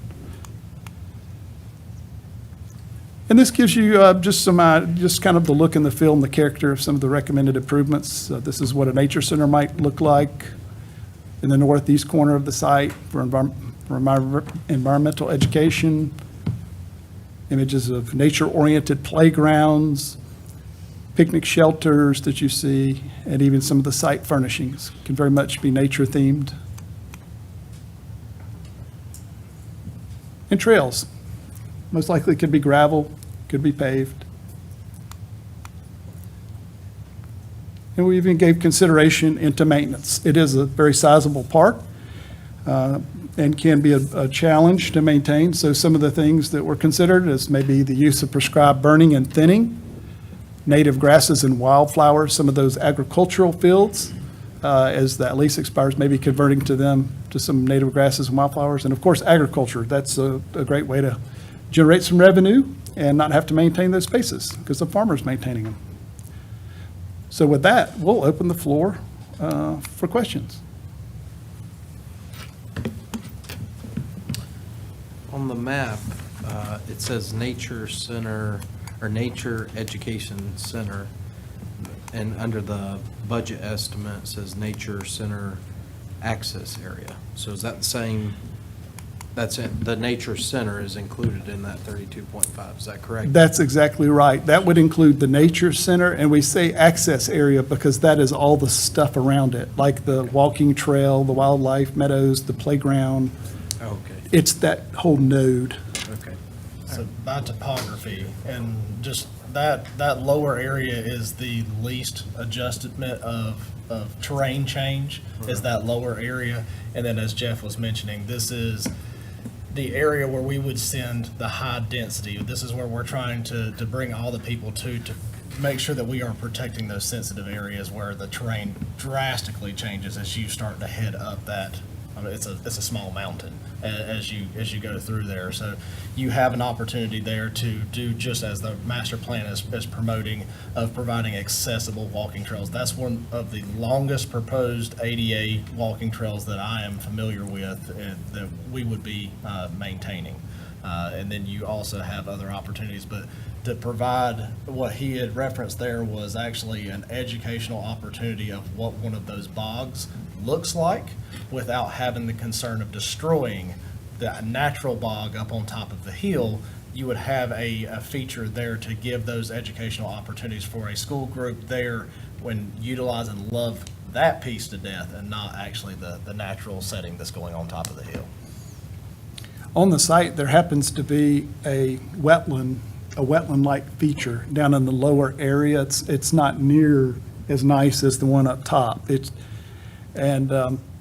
As Byron talks about, it could be, we could recreate a wetland there and do it up nice. So that could be a very active educational tool. Of course, the bogs, we still provided that access to the bogs, but it may be seasonally and managed to a higher degree so that there's not as much activity around them. Because obviously, with all the people coming around, they're gonna, the tendency is for people to want to get in there and get in that bog, and as we might tear up and damage that sensitive vegetation and some of the wildlife that are there. So it's to really create manage that access a little bit. What was the reason for not including the cabins? Was there a discussion about that, why that was not included, or? Sure. So go ahead, Jeff. Yeah. No. The same premise of being able to maintain and to keep folks out of the highly sensitive areas and to something that we can manage over time. So right now, the demand is truly to focus on the educational aspect and the preserve aspect and be a low impact, and camping in cabins is typically not your lowest impact opportunity. Do we have many issues with the cabins at Camp Spencer? Not in what is currently developed, but in that we don't have as much area to protect and maintain. We don't have the sensitive areas that we would be concerned with folks going off and collecting firewood and tearing things down to try to burn for a camp out for some s'mores. Okay. Well, I understand like the bog would be, very important to, protect. But I mean, with 600 and something acres, that's far bigger than Camp Spencer, so. It absolutely is. It seems like you would be able to create some distance from cabins, from those areas that need to be protected. The hard part's the terrain. To be completely, that's really is the area that is currently under agriculture is or under cultivation is because that's the usable space.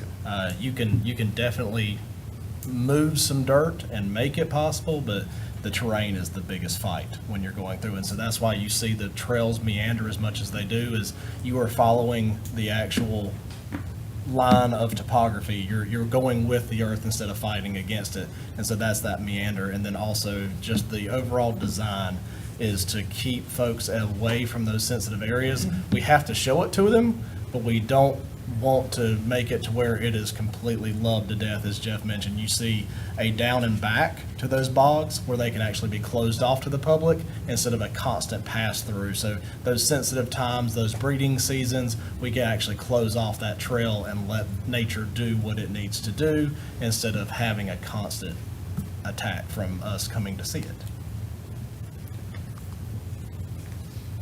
So what's your occupancy rate of the cabins at Camp Spencer? They're, like really high, or?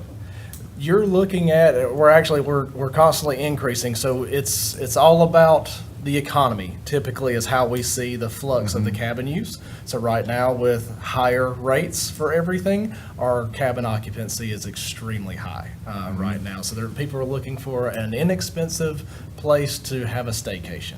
Right. So right now, we are, especially on weekends, this time of year, weather gets nice, perfect time to have a campfire, it's extremely high. Yeah. So how do you handle the campfires?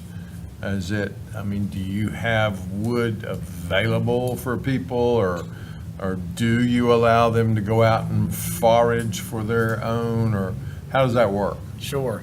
So we have sold firewood in the past. We have moved away from that. Typically, folks are bringing in their own firewood. They're planning ahead for that. So we do have some policies in place to keep folks from going out and foraging, but there's always some that do so when we don't have eyes on them directly. But we try our best to keep it as natural looking as possible. But that information would be provided to them as part of their reservation also, so they would not come unaware. Correct. And then there's also designated areas where they're having that campfire. They can't just set one up where we're providing that space for them. Right. Yeah, and I think, and I'd had the conversation with Jeff a couple weeks ago. I had gone into a local bicycle shop and was approached about mountain bike trails. I'm not sure the exact time frame, but sometime within the last couple of years, the county had deeded some property over to the city of Concord, where they developed a mountain bike trail along Cabarrus Avenue and some property back in behind the extension service and going from there. He talked about how extremely popular that trail was and how much it was used, the number of people that were coming in from other parts of the county and even other parts of the state to use that trail, and was talking about the need for more trails. This park was mentioned, the environmentally sensitive pieces of it, I think he was aware of. I mentioned it to Jeff, and of course, he very appropriately pointed out, and I did attend some of those public input sessions, and as you displayed, there were no requests for mountain bike trails. And of course, I guess those public input sessions were, what, about 2 years ago? A year and a half ago? Probably about a year and a half ago. About a year and a half ago, yeah. And so that may have been prior to the development of this park, and maybe it wasn't on people's radar quite as much. But, I did communicate back with this individual and pointed out to him that was not part of the public input, that there had not been requests for that. And there were a lot of environmentally sensitive areas. I was not real clear on whether that was a viable option in some of this, because they seem to like the irregular terrain and so forth. Just speak to that, if you would. It's an extremely attractive site for things like equestrian or mountain bike use. But the concern is the maintenance of and the preservation of the site. And so the first time that I got to walk that property, I thought the exact same thing. Everyone wants trails in multi-use fashion. So how can we do that, but how can we also maintain that? The problem is the terrain and being able to maintain that without, you cannot balance protection and the terrain change. There's going to be high maintenance and erosion with that. So the more we dove in and learned more and more as Benish went into this property and learned more and more about this site, we need to be as passive as possible to protect this site. Right. This is absolutely worth saving and investing in, but we need to have a low impact to this site. And so Right. that's where the recommendation came from. It is absolutely attractive, but it's not the right thing to do. Yeah, yeah. You did, as a board, you did purchase the property up in the northwest part of the county that may lend itself to those activities, so there will be another option for that. So- Yeah. Correct. Specifically the equestrian piece, right? Yeah. And then you also have Rob Wallace Park that also was built for mountain bike destination design of trails. There are many opportunities that are there. It just may not be in someone's back door of what they're wanting. Right. But we do provide those services in the appropriate areas that are maintainable. Yeah. So are there mountain bike trails currently existing at Rob Wallace Park, or is that? Yes. There are, and that could potentially be expanded.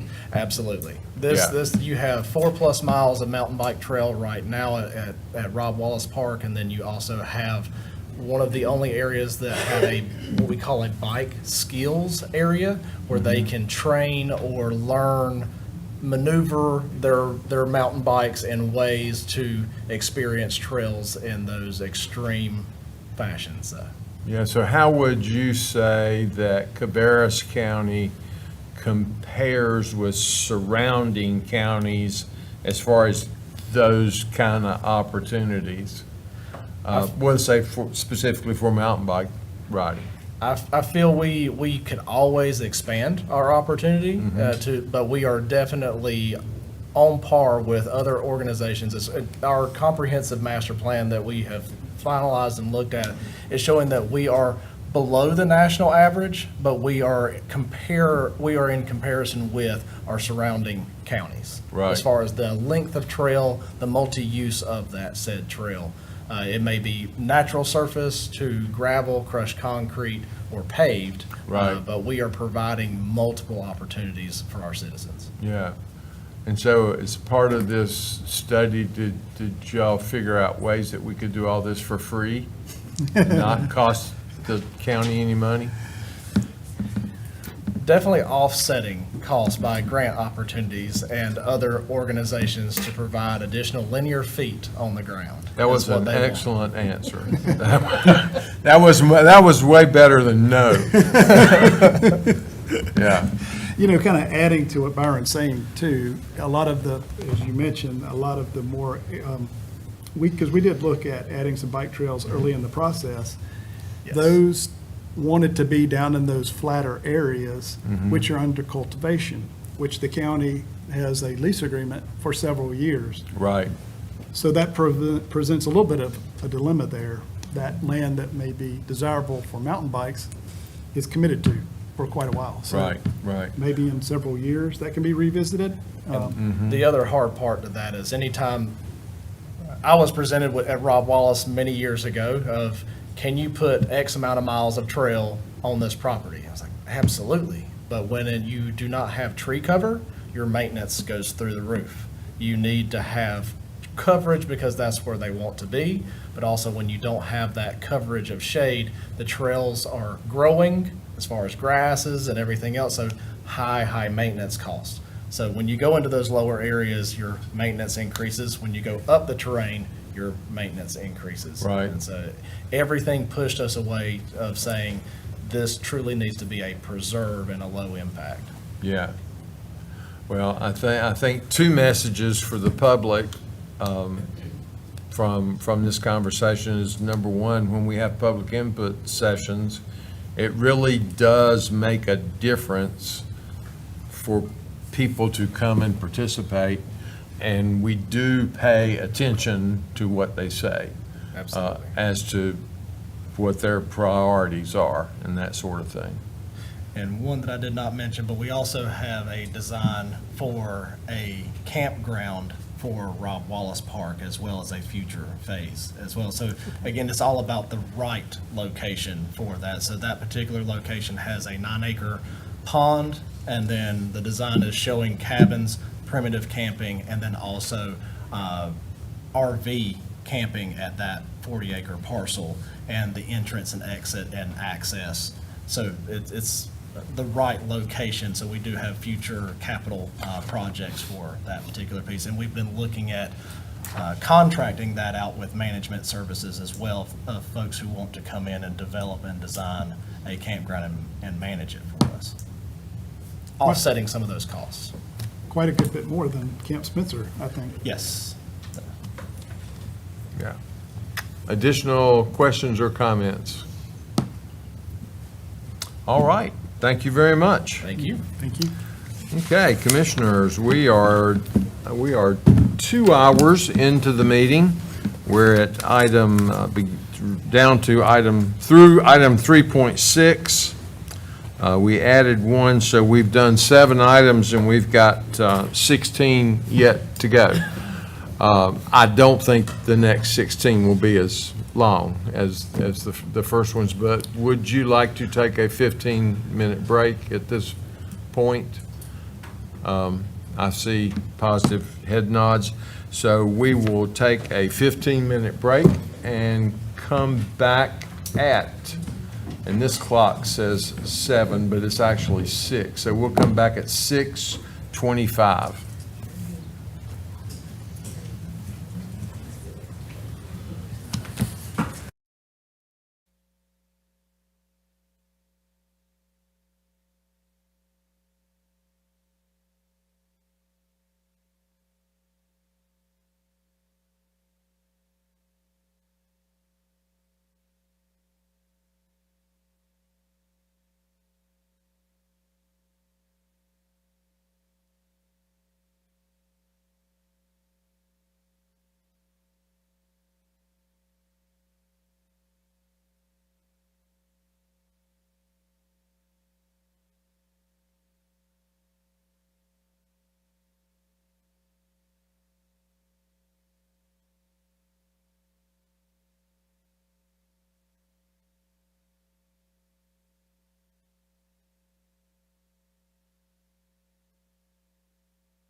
Even when the table stands with my peer management would lie before the table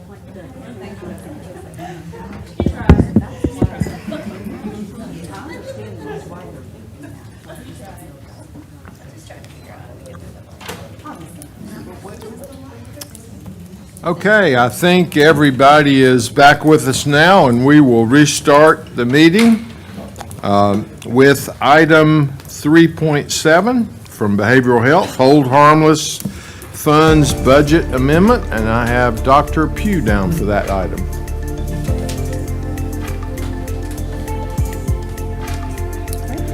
Thank you again. And so this is, as I mentioned earlier, just coming back to you with the second disbursement of our fiscal year '24 hold harmless funds. Altogether, we received $778,077.94 in August of this year. And again, that was fiscal '24 disbursement. The disbursements came in two bundles. The first disbursement was $1.5 billion. And as I mentioned, we already, I brought that to you earlier this year, and you approved that for Monarch. So our hope is to give the remainder of that to Monarch as well. These would be startup funds for the Behavioral Health Center. As I already mentioned to you earlier, we did carve out about $188,000 that we're hoping to use for the capital investment for the Pier Run respite, but then the balance of that, which would be just under $591,000, we're asking to give those to Monarch as well. Altogether, if you approve that amount, Monarch would receive roughly about $2.1 million from us of Medicaid hold harmless funds. And again, those would be used for startup costs for the Behavioral Health Center. Okay, and all of that was included in the proposal that, or agreement that we entered into with Monarch initially? Yes. About 18 months ago? Correct. Something? We didn't know the amount, right, because it was really contingent on these funds, and the amount that we receive varies from year to year, but we did indicate that we would give them startup funds for the Behavioral Health Right. Center, yes. So now, will this be all of the startup funds that they need, or getting close to the 2.9? Yeah, that's a So- great question. So we never committed to giving them 2.9. We just asked them how much it would cost. I see. That was the proposal that they submitted to us, that they feel it would cost about 2.9 million. And so we were just trying to get as close as we possibly could with the funds that we had available. So they understand that, any deficit is on them. Okay. Great. Other questions or comments? Okay, thank you. We move to item 3.8, design and construction, award contract for governmental center basement renovation. And we are happy to have Michael Miller and Kelly Sifford for that item.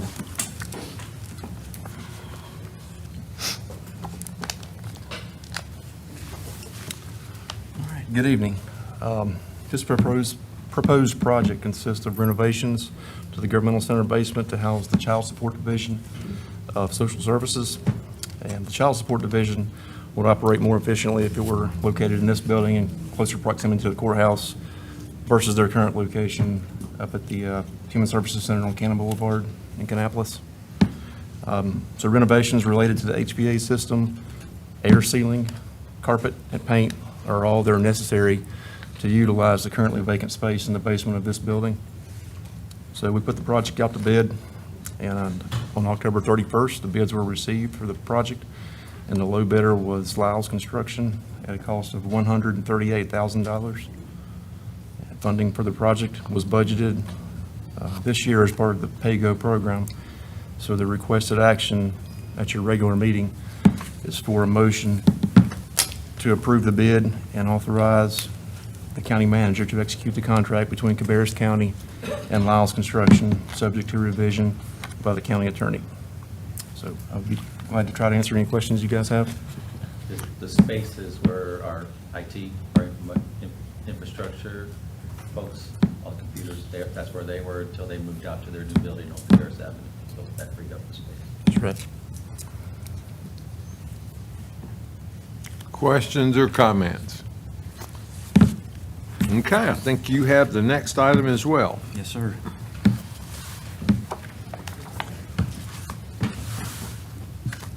Okay, as Chairman Morris said, this item is in regard to the design of the proposed renovations to the ACN building.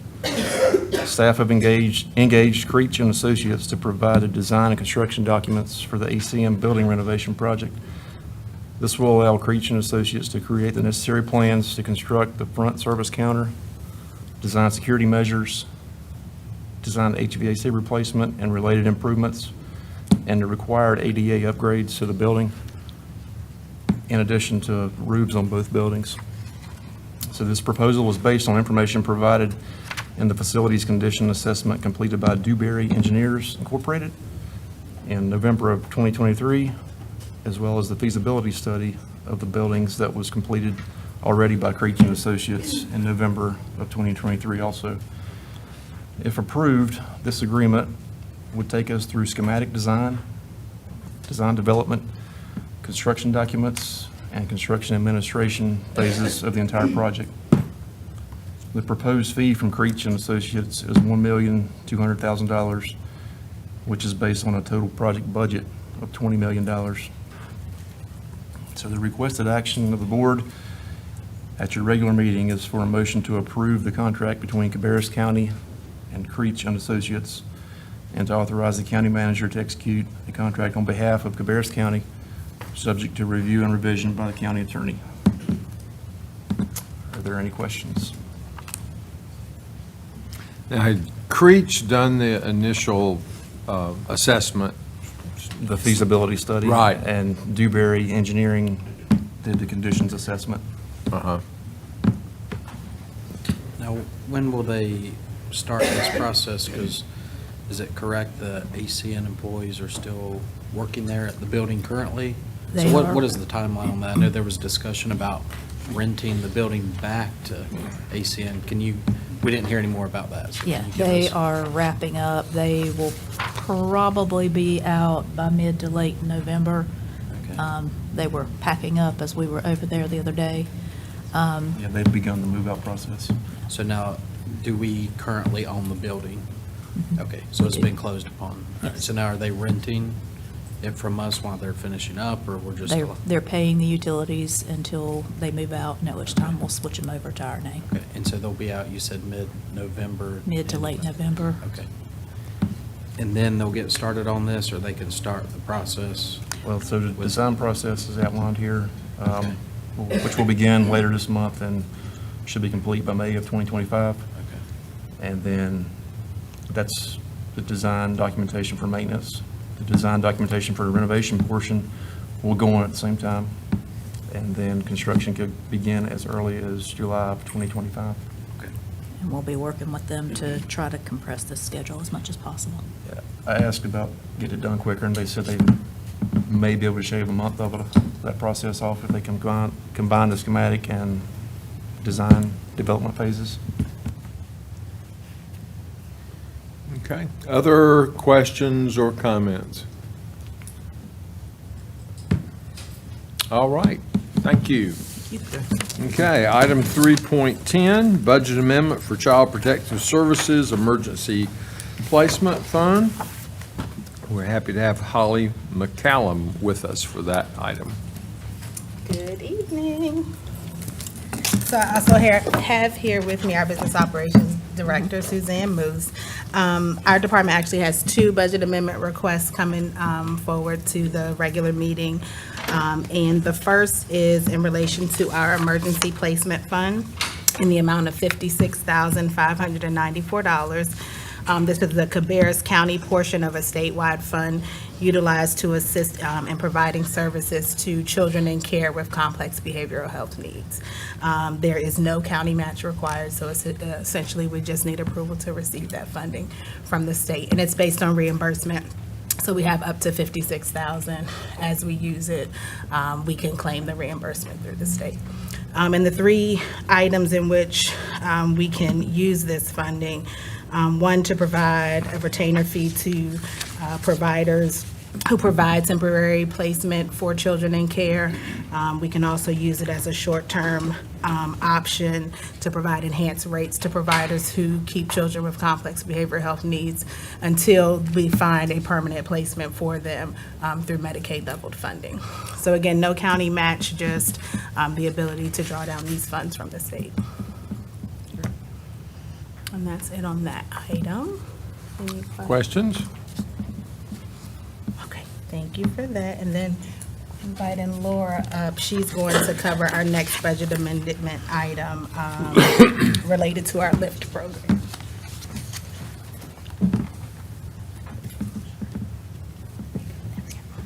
All right. Good evening. So the other budget amendment I'm bringing forward tonight is for our program called LIFT, which is Linking Families and Teens program. And we were awarded through Cabarrus Health Alliance through the Elevate grant. This past year, we were approved for the additional $15,000 to be carried forward from fiscal year '24 to fiscal year '25, giving us a grand total of $30,000 to be able to expend by June 30th of this year. So this is a 5-year program. It actually began July of 2023, but due to the Elevate grant and some of the training, that didn't take place until May of this year.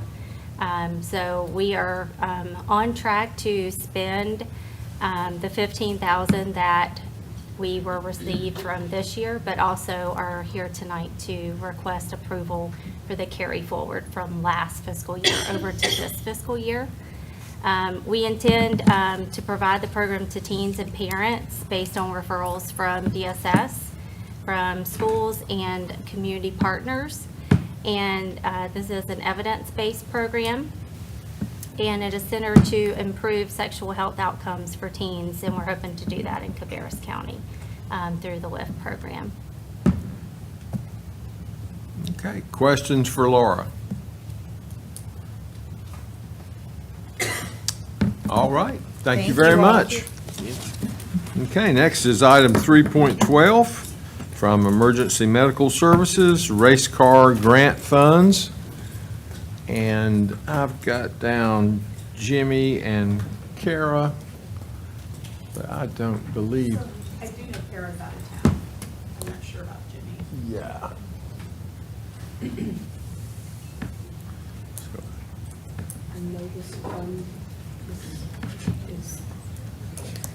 I know this is to put money in place for their Hearts and Heroes program. Right.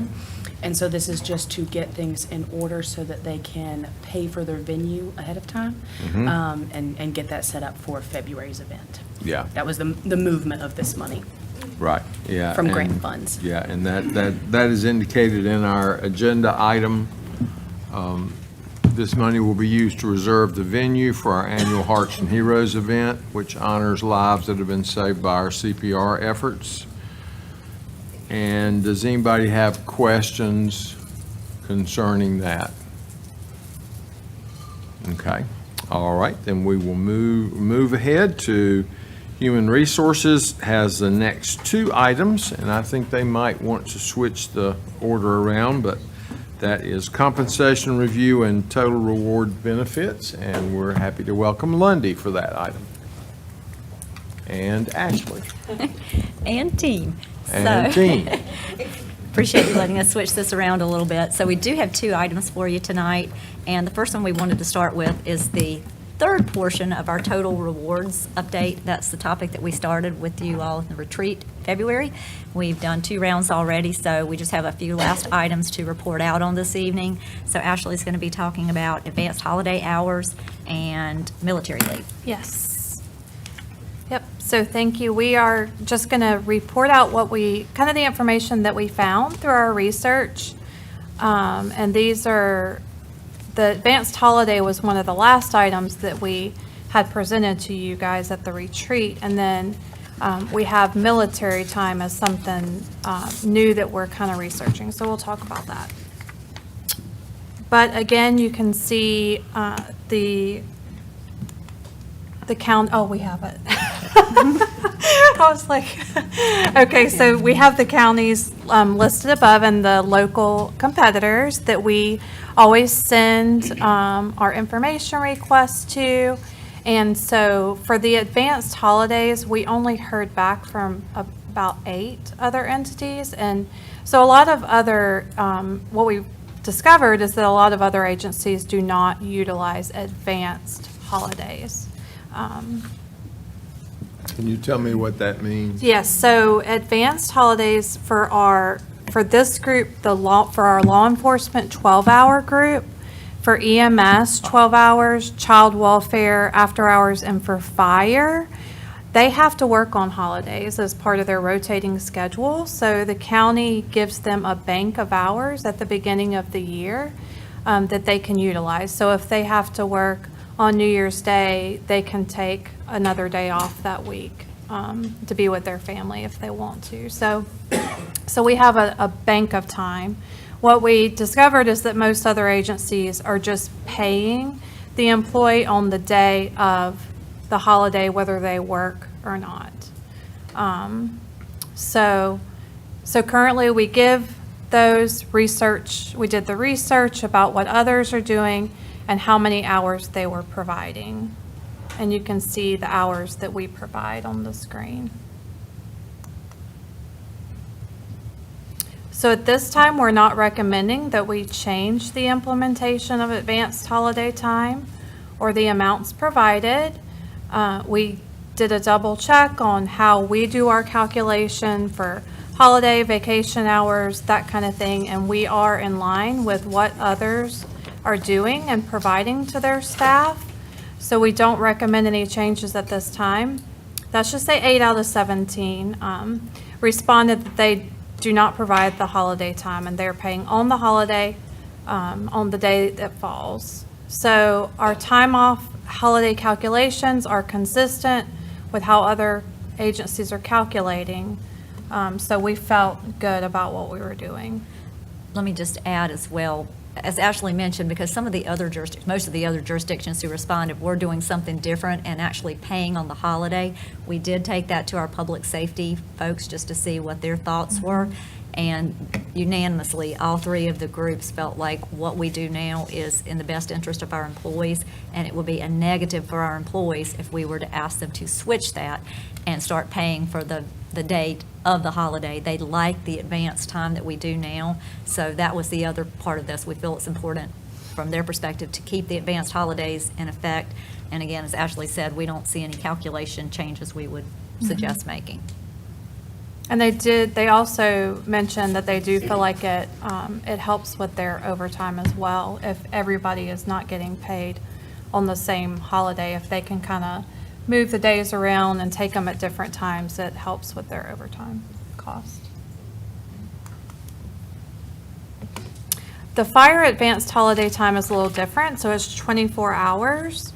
And so that was one, fire is newer to the county. It's been with us for a couple of years, and we just wanted to really research that one and make sure that we were calculating the way others are. So that was the main one that we just wanted to explore and make sure that we had it right. So in reaching out to other fire entities, we found that we are calculating the holiday time for fire consistent with others, and you can see below Harrisburg, Kannapolis, Albemarle, Concord. I'm sorry. I need my Statesville, Guilford. Yeah, and Cabarrus. Harrisburg, Kannapolis, and Albemarle all use a 10.6 average hours per day calculation.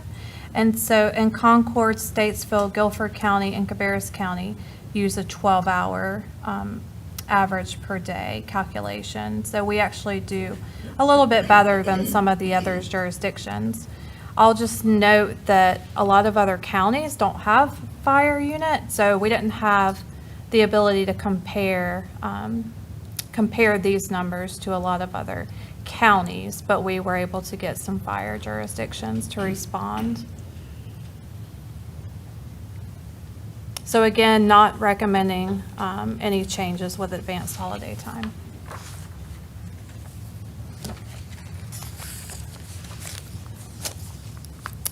For military time, the USERRA Act requires that an employer allow for 120 hours per year of leave, paid or unpaid, for training or activation. So currently, the county offers 120 paid hours to our employees. So for an 8-hour employee, this is equivalent to 3 weeks. We have initiated some additional research, and we are finding that some jurisdictions are offering a pay differential to those who are activated longer than 120 hours. So we would like to continue this research on how others are handling military time and how our employees are impacted by active duty. And based on additional research, we may want to come back to you with a recommendation, update some of our military leave benefits. Do you guys have any questions about either of those? Okay. So just to recap, advanced holiday time, we're not recommending any changes. And military time, we want to do a little more additional research to make an informed recommendation. We'll add with that, we actually are going to be celebrating our employee veterans on Thursday, so we have an event for them this week. So we'll include an employee survey on that portion as well. We just completed our overall employee survey as of last night, as a matter of fact, but it didn't really drill into that type of benefit. So this is a great opportunity to reach out to that group and make sure we understand any challenges or gaps that they're experiencing. So that was the other reason we felt it might be important to delay this item until next opportunity. And please join us if you're able. It's a nice event for our employees as well. So. 7:30, this room, Thursday morning. And approximately how many 7:30 veteran a.m. employees do we have?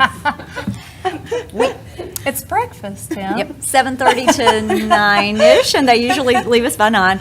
And our number is kind of in flux.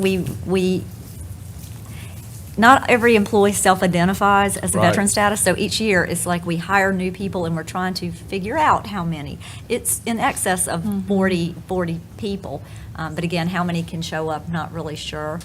But yeah, we'll hopefully be able to do a recap, and then as we meet the newest veterans to our group, we'll be able to produce a report and share how many. I've attended the last several years, and I really thought it was a higher number than that. But it really is a nice event. There's usually remarks by Yeah, the we'll county do some manager short and remarks board members. Ask them attendance. to, introduce themselves and what branch of service they were in and what's their occupation during their service time. And then a couple of the gentlemen from Post 51 will come in and speak to them and promote the post, but then also thank them for their service as well. So, yeah. Okay, next topic. All right. So if you can move us to the next slide.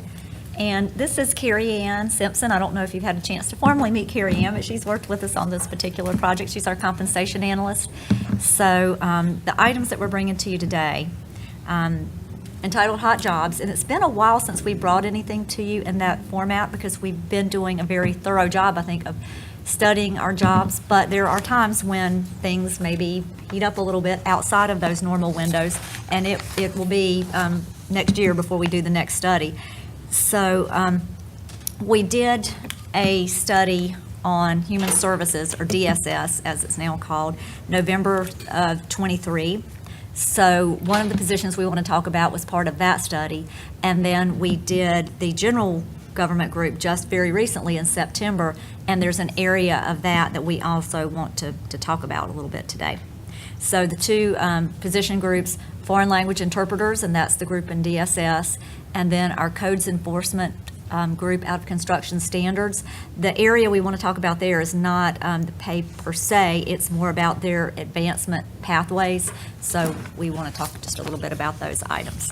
So starting with kind of a brief definition of hot jobs from a respected comp consultant, you can see at that top 4 bullet points some of the items that they say factor into what makes a hot job. So there's a surge in demand for the position or the skill set. Talent scarcity. You've had to do recent pay increases, or you're having to sustain and keep catching up or upping the pay increases. So that was kind of their definition. But then looking at what we've seen internally, that's that next set of bullets. And we've basically seen refusal of job offers that we've been making at our current pay ranges. We've had internal applicants not transfer because for them it was going to be a demotion from the job they're in going into one of these roles. There has been definite competition from others external to the county trying to lure these people into their organizations using the same skill sets.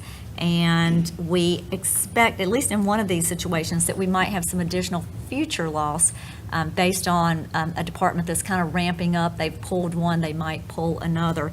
So once we've kind of identified these items, we went to the county manager and team and asked for approval to explore these two areas a bit further, since again, they were kind of outside of the studies we've just completed.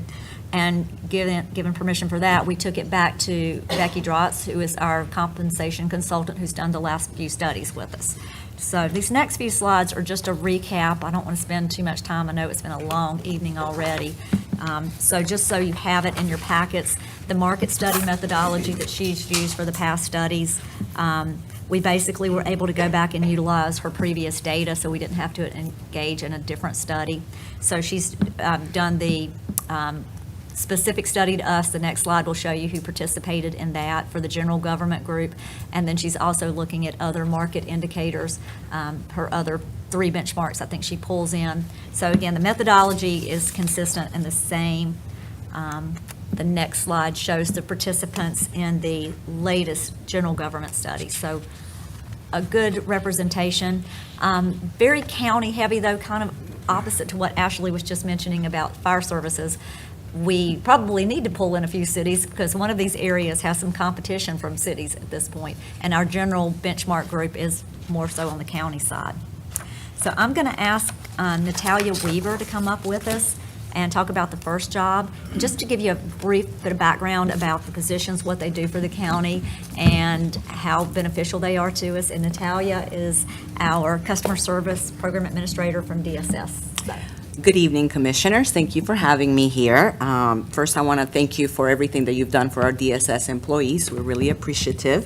To tell you a little bit about our foreign language interpreters, they play a fundamental role in the relationship between the Department of Social Services and our Hispanic community within Cabarrus County. The estimate of the Hispanic population for Cabarrus County in 2024 is 11.3%. And the agency's caseload currently estimates 16% of the active recipients are of Hispanic or Latino origin. The daily responsibility of our interpreters include meeting the needs of our Hispanic community who visit the agency to apply for services or inquire about services. They go out with our social workers out in the field during the day and night to support child welfare visits or adult protective services visits. They complete translations of vital documents for DSS and actually also for Cabarrus County government. They answer our Spanish phone line, and they act as representatives in the community for outreach events. And all the 4 interpreters that we have support 380 employees for the agency. They're crucial in ensuring that our department meets the mandates of the Title VI of the Civil Rights Act for our limited English proficient Hispanic community. So since November of 2023, we've received 3 resignations from our interpreters due to the lower salary compared to other positions that have a lesser impact on their work-life balance. During the exit interviews with these employees, they've mentioned and highlighted the rate of pay and opportunities for advancement as the reasons for leaving that interpreter position. While attempting to secure qualified candidates for these vacancies, we've experienced challenges due to the salary, even after we've explained our benefit packages and also being able to make a little bit of adjustments based on experience and education. Some candidates even, they declined the opportunity to interview with us, or they've even walked out 10 minutes after we started the interview. So as a result of the vacancies, we've had to refer certain child welfare visits to one of our language service companies to be able to meet the demand with the child welfare division. And using an agency interpreter is during the service delivery in a child welfare case is proven to establish a greater trust between the customer, the social worker, and the interpreter. So this enhances the service delivery and the permanency of our families. So this request is just is a step forward and highlights the message that our staff and to our potential candidates that their work is vital, that is respected and valued, and it further reinforces the connection, our connection to the Hispanic community. Any questions? I did not know that they did the written translations. Yes. Because when, outside of here, when, at work, when we deal with embassies, it can cost thousands of dollars alone to have documents translated into that language. So if that is part of their job, that's saving the county a considerable amount of money to begin with. And they actually assisted at the courthouse, all the signs at the courthouse, they translated those. And then Sign Shop always sends us anything that any signs that go up for the county, we also translate those. So you're saying there are 4 positions? Yes. And 3 of them have been vacated? Yes, since November, we had 3 vacancies. Yeah. Hence the title of a hot job, because it is meeting all of those Yes. criteria. And as Natalia said, we do have a workaround, which is to send that work to our contracted agencies, but that's at a cost, and we were already moving pretty heavily into the budget for those expenses. So having those positions stabilized is really important, and we have been able to stabilize to some extent. Yes. But what we would like to recommend, I think, will help us not only to stabilize and recruit, but also to retain. And that's really important. So one of the things Natalia mentioned is there hasn't been an opportunity for advancement in this group. It's a solo position, whereas in some of our other positions, eligibility specialist, you can be a level 2, you can be a level 3, you can move into supervision. So that's been one of the challenges as well. There's no growth. So we did ask Becky to look at this again, because, sometimes maybe we aren't as aggressive as we could be, or the numbers are close. And this one did get an increase in the market study, but it went up 5%, and a lot of the positions around it went up that much or more. So in comparison, that's where the internal candidates were going, well, gee, I'm not going to leave this maybe higher growth potential position and demote. So we were having to take money away to get them to come into this role. So what we would like to propose, 2 things. One, the current grade for this position right now is a grade 13. We would like to move it up to a grade 15, which is a 2-grade step, and that would get it in line with our eligibility positions. So somebody who is trying to lateral across, it can be a true lateral. We won't feel the need to demote them down in salary. And then the second piece of this is to add an advancement position. So that would be like a senior role. So somebody who is taking on more of those complex cases, maybe the child welfare cases that are a little more challenging, I think you could say, in the field than the eligibility cases. If they work up to that, putting them into a senior role and making that a grade 16. So the impact of this, it would be 4 positions. Based on the model we did with the last study, we would propose a 9% adjustment for those 4 individuals. And again, I think this would go a long way to helping this group to feel supported and appreciated, and hopefully keeping that stable so Natalia's team can continue doing the work they enjoy doing. So any other questions of Natalia or for us? Carrie Ann also worked on this project. Well, I hope that is sufficient to create an improvement. But I imagine using that outside agency probably really results in a much more expensive situation. And, where other groups of employees, I would think you would encourage them to advance and move up. These folks, you're saying, please don't move up. Please Yes. stay. So, Yes, there's not I really. can understand the challenges there. Yeah, there's not anything that they can work up to in that current position. Is that I'm guessing that's a limited, there are a limited number of people that have those multilingual skills. Yes. And they are tested. We, of course, put them through, as new hires, the testing to make sure they are certified to do the work that they're doing. So yes, it's not everybody that can do it. And then, of course, there are a lot of other employers hearing the numbers in the community who have that same need. So if they're Right. looking for somebody to translate or to interpret for their businesses, our population that we're competing with isn't just other DSS agencies, it's our community. And there's Right. also a requirement for them to complete training, yearly trainings. So we do have to actually show that to the state as well, that they have to have a certain amount of hours in training. So we do invest a lot of money in their training. So they do a lot of certifications and things like that too, to be able to stay up to par with the skills that they need to have. Okay. Questions or comments? All right. Thank Thank you you, so much. Natalia. Thank you. All right, I'm going to ask Matt Love to come up and join me next so we can talk about his area. And Matt is, of course, our director for our construction standards area. And while he's coming up, I'm just going to go ahead and show you the status quo right now. And we'll give him a moment to talk about his group. So codes enforcement was part of that last study. And this is showing the current grades effective 10/18.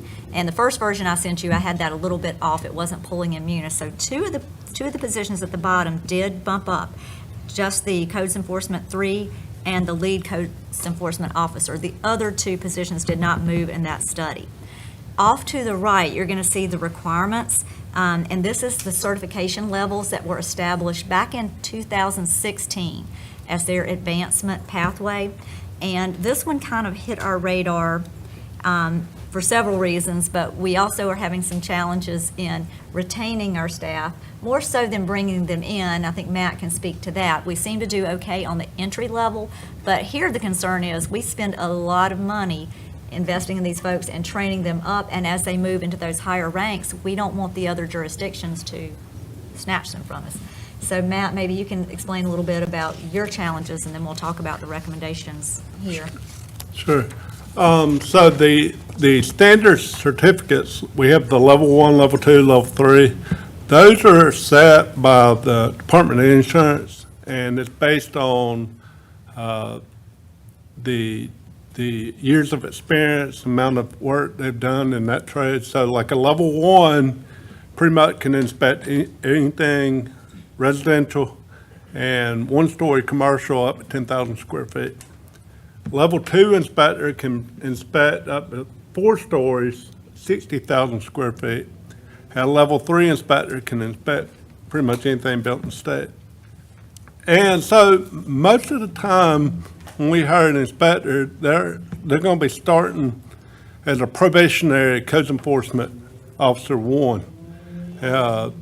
Typically, we're hiring somebody that's in residential construction or small commercial construction, and then we train them. So the state requires them to have so much time experience training with a supervisor, going to so many classes before they can take the state test to get their level 1 standard certificate. So what's happening in that time between the time we hire them to the time they get their 2 level 1 standard certificates is almost 2.5, 3 years, 4 years down the road. Just depends on the availability of classes and so forth. Well, what's happening, by that time, they're considered trained inspectors, and we're starting, a lot of jurisdictions, particularly smaller jurisdictions close by, have poach, go after them, because that's a lot of training that's gone on in that period of time. When we implemented this back in 2016, our focus was to incentivize the level 3 certificates because we were having a hard time with our larger jobs. Well, there's such a long gap between the Codes Enforcement Officer 1 and Codes Enforcement Officer 2 that it seems like there's no incentive in that time period. And they're getting approached by other jurisdictions. So to kind of, I think I skipped over one. No. Okay, so this, I think there was a different slide that had the recommendations. That's why I'm looking at it funny. So let me kind of walk you through this one. It's in the PowerPoint. Maybe we can send out to them after the meeting, the one I We sent have through it today. in ours. Oh, okay. Yeah. It's just not on the screen, so, yep. So the advancement pathway, again, what Matt was describing, I've tried to summarize that, and it had been a long while since we looked at how we were moving people through these particular grades, and recognizing that some of this can be a 2-year gap, which is a long time in this market to have somebody sitting still, waiting for that next bump, especially when other jurisdictions around us have been more aggressive in moving people through. Some examples you had recently, we had somebody getting a sign-on of, was it $10,000 plus some very quick advancements, very low level for us, but was going to move over and immediately start making some pretty significant money. And this is another jurisdiction that is building up their department. So if they're taking one, they might be looking to take some more, especially when they see what a good worker we've let go to them. So basically, this suggested to us we're not moving people fast enough through our ranges. There's probably an opportunity now to look at that lower level, to space things out a little bit differently. So what we're recommending is basically a new starting point position and to tweak the requirements for level 1 and level 2. And then basically adding a grade to one of the levels to better align it. So Carrie Ann and Matt kind of put their heads together on this, and I think that the options we have now for the requirements are definitely more in alignment with even the titles, a level 1 certificate for a level 1 inspector. So what you can see on the screen is what we're recommending moving to. So the new grade would be just a codes enforcement officer as the entry level. That would remain the current grade 17. We would take the 18 or the codes enforcement 1 and bump that up 1 grade to space that in. The codes enforcement 2, I don't believe changed in terms of grade, and that those other 2 were touched in the study. So, yep, I think it cut out the slides in the other deck, but I tried to put those in a way that'd be a little more visible to you, so we'll make sure you can see that. And looking at the numbers, because we did add those in, the impact of this for the Codes Enforcement Officer 1, that's just a title change for 3 people. Codes Enforcement Officer 1, that will be a grade change for 4 people, so just 4 advancing 5%. And then there are 11 people total that have different criteria in line with what we've just suggested. So I think that's basically the information we wanted to convey. Do you have questions for either Matt, Carrie Ann, or myself on that particular project? I think another point to bring up is Construction Standards Department typically is funded through permit fees rather than the tax. Okay, so your current fee structure will cover these increases, so there will be no increase in fees.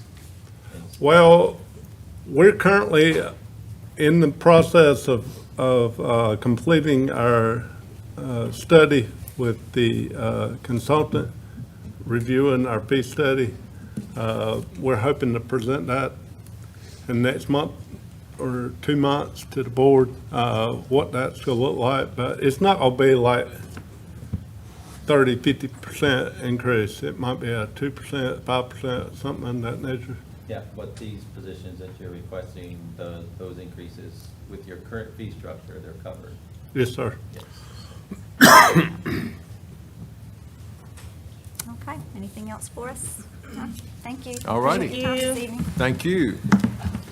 Okay, we move now to item 3.15 from the Juvenile Crime Prevention Council, amendment to the fiscal year 24-25 county funding plan. We're happy to have Heather Mobley with us, along with Megan Bumgarner. Hello, everyone. So after our spring funding cycle, the Juvenile Crime Prevention Council had about $41,695 that we still had to allocate. So we posted another RFP at the beginning of the fall, had 2 programs apply for that money. And we, after a very thoughtful discussion with the council as a whole, voted to fund the Conflict Resolution Center. They already handle our teen court program, but they are going to expand their truancy court mediation for us. So we're just here to answer any questions that you all may have about that particular program. But hopefully it will be a broader range of service that will get services into the home to maybe sort of help some of these families ending up in the court system. It's definitely a gap filler Yeah. for some of the cases that are, like, we can get to before the kids come into delinquency court. Great. Any questions on that item? I have had some experience with Conflict Resolution Center, serving on the Juvenile Crime Prevention Council, and they've been extremely supportive over quite a few years, so. Yes, and they already provide that service for truancy court. So they're essentially just going to expand it and be a direct service for schools to be able to utilize. Great. Yeah. So, Okay, any questions? I feel like you've waited so long. We have an obligation to ask you some questions. But thank you. We appreciate your patience. Okay, next up from Tax Administration, a resolution appointing Land Records Manager as review officer. And I think David Thrift has that item as well as the next item. Thank you. Good evening, Commissioners.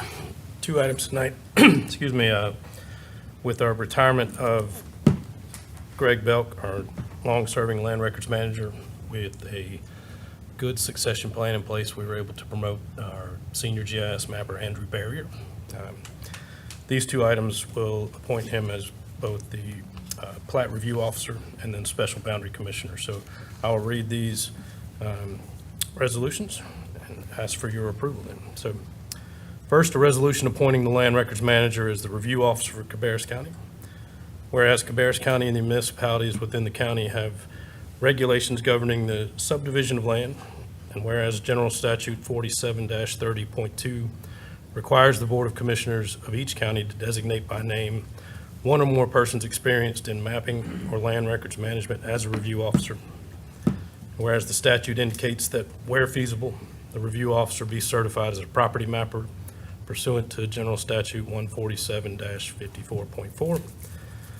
Now therefore be it resolved that the Cabarrus County Board of Commissioners appoint the land records manager Andrew Barrier and his properly trained designee as review officer effective November 4th, 2024. So we would ask for you to suspend the rules of procedure and adopt that resolution tonight if you so choose. Great. Questions, Commissioners? Okay, do I hear a motion to suspend the rules of procedure to take action on this tonight? Okay, we have a motion and a second. Need discussion. All in favor, please say aye. All opposed, no. That motion passes. And I would entertain a motion to appoint Andrew Barrier, the land records manager, as review officer, replacing the retiring Greg Belt, and to adopt the proclamation just read by Mr. Thrift. Okay, we have a motion and a second. Any discussion? All in favor, please say aye. All opposed, no. That motion passes. Great. Thank And you. you have the next item as well. Yes, sir. So the second is a resolution appointing Mr. Barrier as the Special Boundary Commissioner. So General Statute 153A-18 allows the Board of Commissioners to appoint a Special Boundary Commissioner who would supervise the surveying, marking, mapping, and act as a liaison between Cabarrus County and the North Carolina Geodetic Survey. This is in instances in which there's question about the boundaries of the county. We have surveyed and revised the boundaries for each boundary so far, except for the one with Cabarrus and Rowan that remains. That has been surveyed. We are yet in the process of revising that boundary. So that is ongoing work, and we would ask that this resolution appoint Mr. Barrier to be that special boundary commissioner. I'll read this quickly. So, whereas the North Carolina Geodetic Survey, NCGS, has been designated and funded by the North Carolina General Assembly to assist with the resurvey of ambiguous or uncertain county boundaries pursuant to General Statute 153A-18. Whereas that NCGS has resurveyed part of the Cabarrus and Rowan lines. Whereas in 1994, 97, and 99, the Cabarrus County Board of Commissioners requested the assistance of the NCGS to survey, help establish the location of all county lines common with adjacent counties pursuant to that general statute.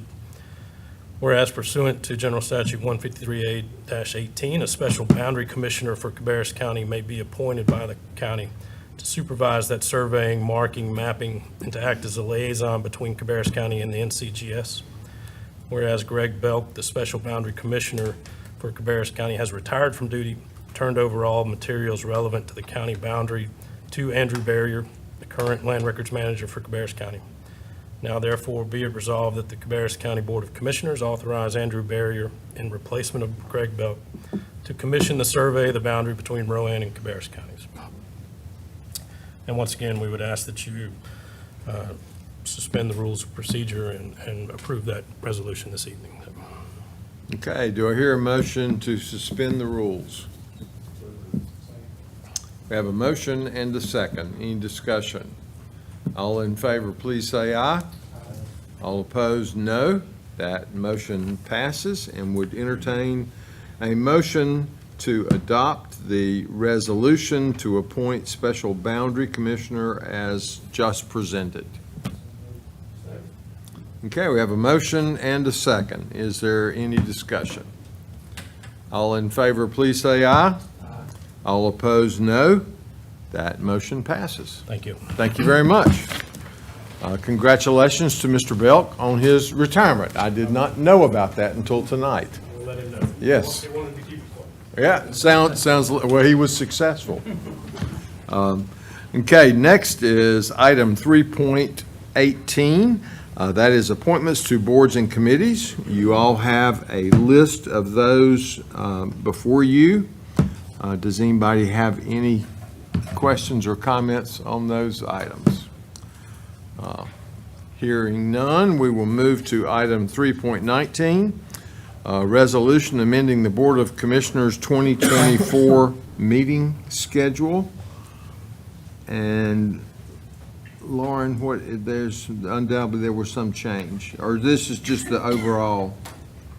No, this was to update the time for the December 2nd meeting, because that will be the swearing-in event and Okay. the organizational meeting. That wasn't taken into account when we created it last December. To be sure, I think it was put in there as TBD originally, not knowing how that would be set up. Okay. Does anybody have any questions? Yeah, I got a question. It says that it will be held in the multi-purpose room, and traditionally, it's held in the chamber after the swearing-in ceremony. Yep, I think our transition to a work session was the idea that it would be easier to have that meeting in here. And then we could also leave the chambers open for our photographer to be able to take the board photos, was the thought process from staff anyway. But that's not been done that way. For how many years has it been done to where after the swearing-in ceremony, the organizational meeting and the work session is held in the chamber, and this room could be held as overflow, so I'm not sure why there's a change. I feel as though it should be held in the chamber. Yeah, I mean, it's up to you. This is just, It is. Lauren was just planning, Okay. and so it's up to what you Yeah, want. if the board feels it needs to be different, that's perfectly fine. We've just had a little bit of a struggle with photography in the past, where we have to put our mics down and put the computers down, then I have to reset everything up before we can get into our meeting. So that's really what is logistically how we were working through that process. Well- It's not, We could change the work session to start at 6:30. We could have the organizational meeting at 6, work session start at 6:30. We could do that to give you time to get things set up. I mean, I think we all went through that, or, we've all been through that, obviously. I don't think it was too big of an issue to move the microphones down, and I understand the computers may need to be reset, but yeah. organizational meeting shouldn't last but 10 or 15 minutes, and the computers could be reset after that. Okay, so would you prefer that the work session also take place in that room? Because logistically for that, the recording and all of that is a bit of an issue for our staff to transition from one position to the other, too. I feel it should be done the way it has always traditionally been done, to where we have the organizational meeting in the chamber and the work session in the chamber. Okay. For that day, on Okay. December 2nd. I'm fine with that. I'll watch on TV.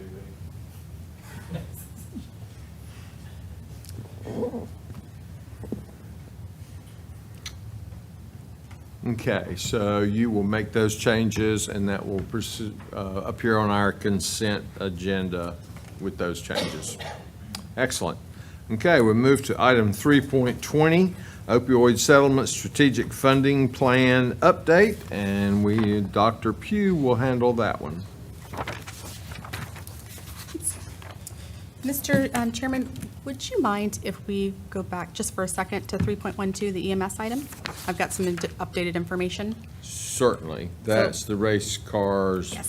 grant funds, right? Yes. Okay. Our apologies for the mix-up there. That is just an item to move that $5,312.30 from grant funds to the annual event. Yeah. Yep. For the purpose we talked about. Correct. Yeah, Yep. okay. So just wanted to circle back to that. Thank you. And again, our apologies for the confusion there. Okay, so back to 3.20. I just have two updated resolutions, spending resolutions related to the opioid settlement funds. First, also an EMS item. As you all know, we are funding two positions, two paramedicine positions to deliver medication-assisted treatment. You originally approved that in January, and then we went through the strategic plan, and we kind of divided things up in the strategic plan. To streamline things and to make it easier, I went back to our original resolution from January and just updated it so that all the EMS stuff is in one resolution. So it's not going back and forth. It's not split between two. So that's what the first one is just updating that EMS resolution. The difference in the amounts is to make it a 5-year funded position, both of those positions 5-year funded instead of 3 years. And that was part of the strategic plan, but again, it was listed in two different resolutions, so it was a little confusing. And then also worked with Rosh, our budget director, to include overtime for those positions, because what we're finding is that sometimes those positions are working overtime, and we can fund the overtime through opioid settlement funds. So added that amount as well. So that is the first one. Any questions about the EMS paramedicine? All right, I will switch gears then to the longer one, which has several different strategies listed and made updates to 3 of the strategies. And I'll just go through each one in terms of what I updated. The first one, which is Strategy 1, Collaborative Strategic Planning, I added some additional funds for the opioids settlement project manager position. We're finding that our salary range was just a little low in terms of being able to recruit a high caliber candidate for that, so just bump that up a little bit. Also, just in talking to different stakeholders, we realized that the funding the position for 3 years is probably insufficient, so we bumped that up to 5. So that's for the first one. The other change that we made was the detention center reached out because they are needing a nurse position as they're beginning the process to deliver medication-assisted treatment in the detention center. And the nurse position, it would be through Southern Health Partners. The purpose of the nurse position is that every detainee who walks through the door of our detention center will now be screened for opioid use disorders. And that will help us discern which ones are eligible for the medication-assisted treatment. So we need a clinical position in order to be able to do that. So that funding was added to that strategy, and that's Strategy 11. And then the last one is a relatively new strategy for us, just a small amount, $10,000, and we would be using that for things like marketing, education, outreach, those kinds of activities. So collectively, the new amount is on the back, which is altogether now roughly $7.6 million. And this, again, is our funding plan for 5 years. 5 years. So it's not the full $22 million. We will reevaluate this in 2 to 3 years to see what we want to do with the other kind of batch of money that we have.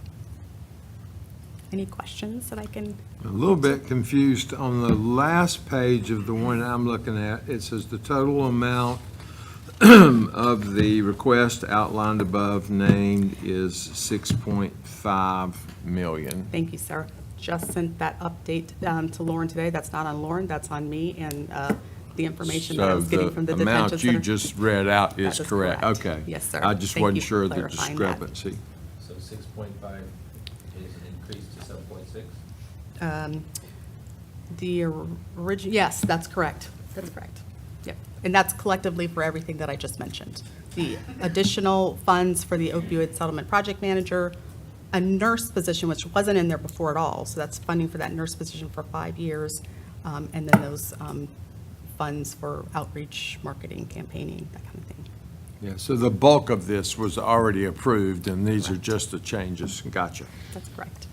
Okay, any questions for Elise on that item? Great. All right, thank you. Thank you. Okay, that takes us to, we've already handled item 3.21. That takes us to item 3.22, which was added by Commissioner Workman.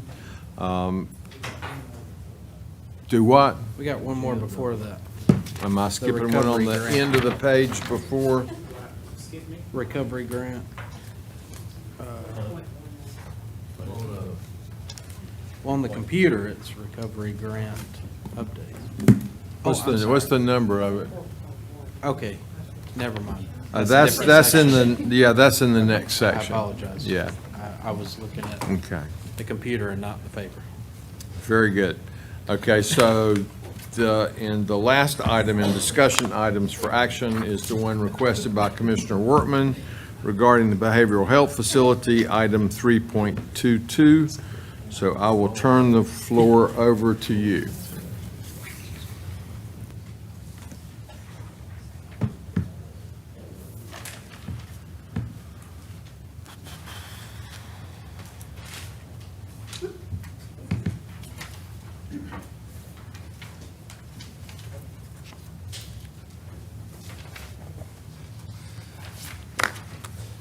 I wanted to bring up a resolution.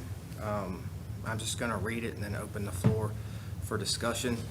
But this is the resolution to name the new Behavioral Health Center in Cabarrus County for Stephen M. Morris. Whereas Stephen M. Morris created the Mental Health Advisory Board in 2017 and has served as its chair since that time, which board brought law enforcement, the schools, EMS, mental health providers, judges, the district attorney, and other community leaders in that realm together to seek behavioral health solutions and served as a model for the state. Whereas Stephen M. Morris has also served on the Cabarrus Health Alliance Board, which together with CHA's Behavioral Health Department helps oversee, support, and expand mental health and substance use services in Cabarrus County.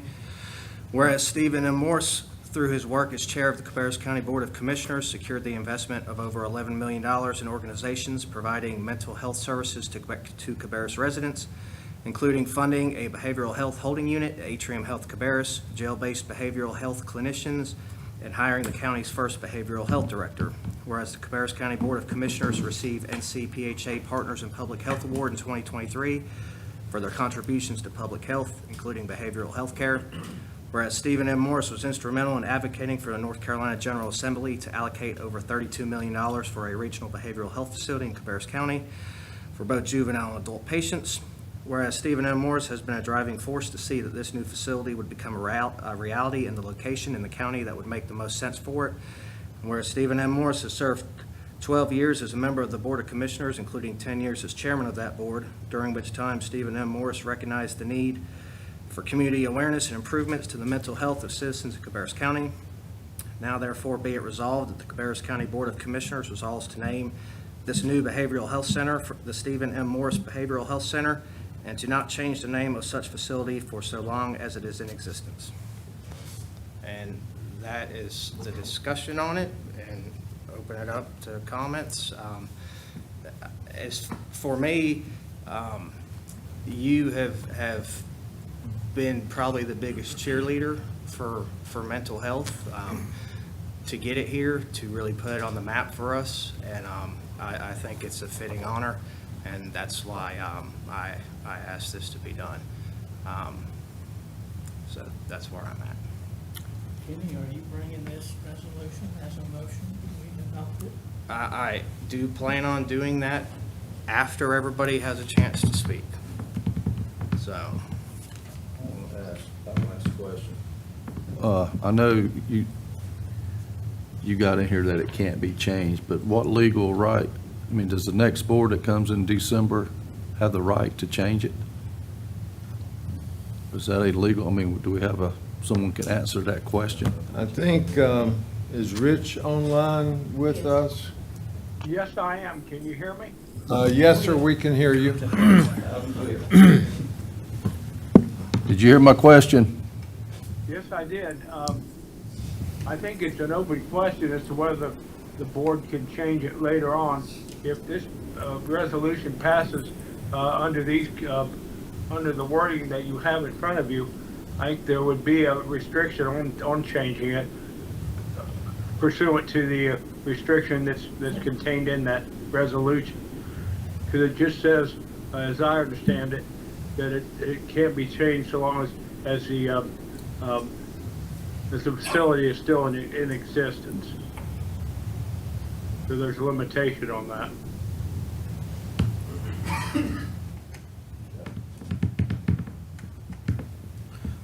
Well, I'll go first. Steve, I acknowledge your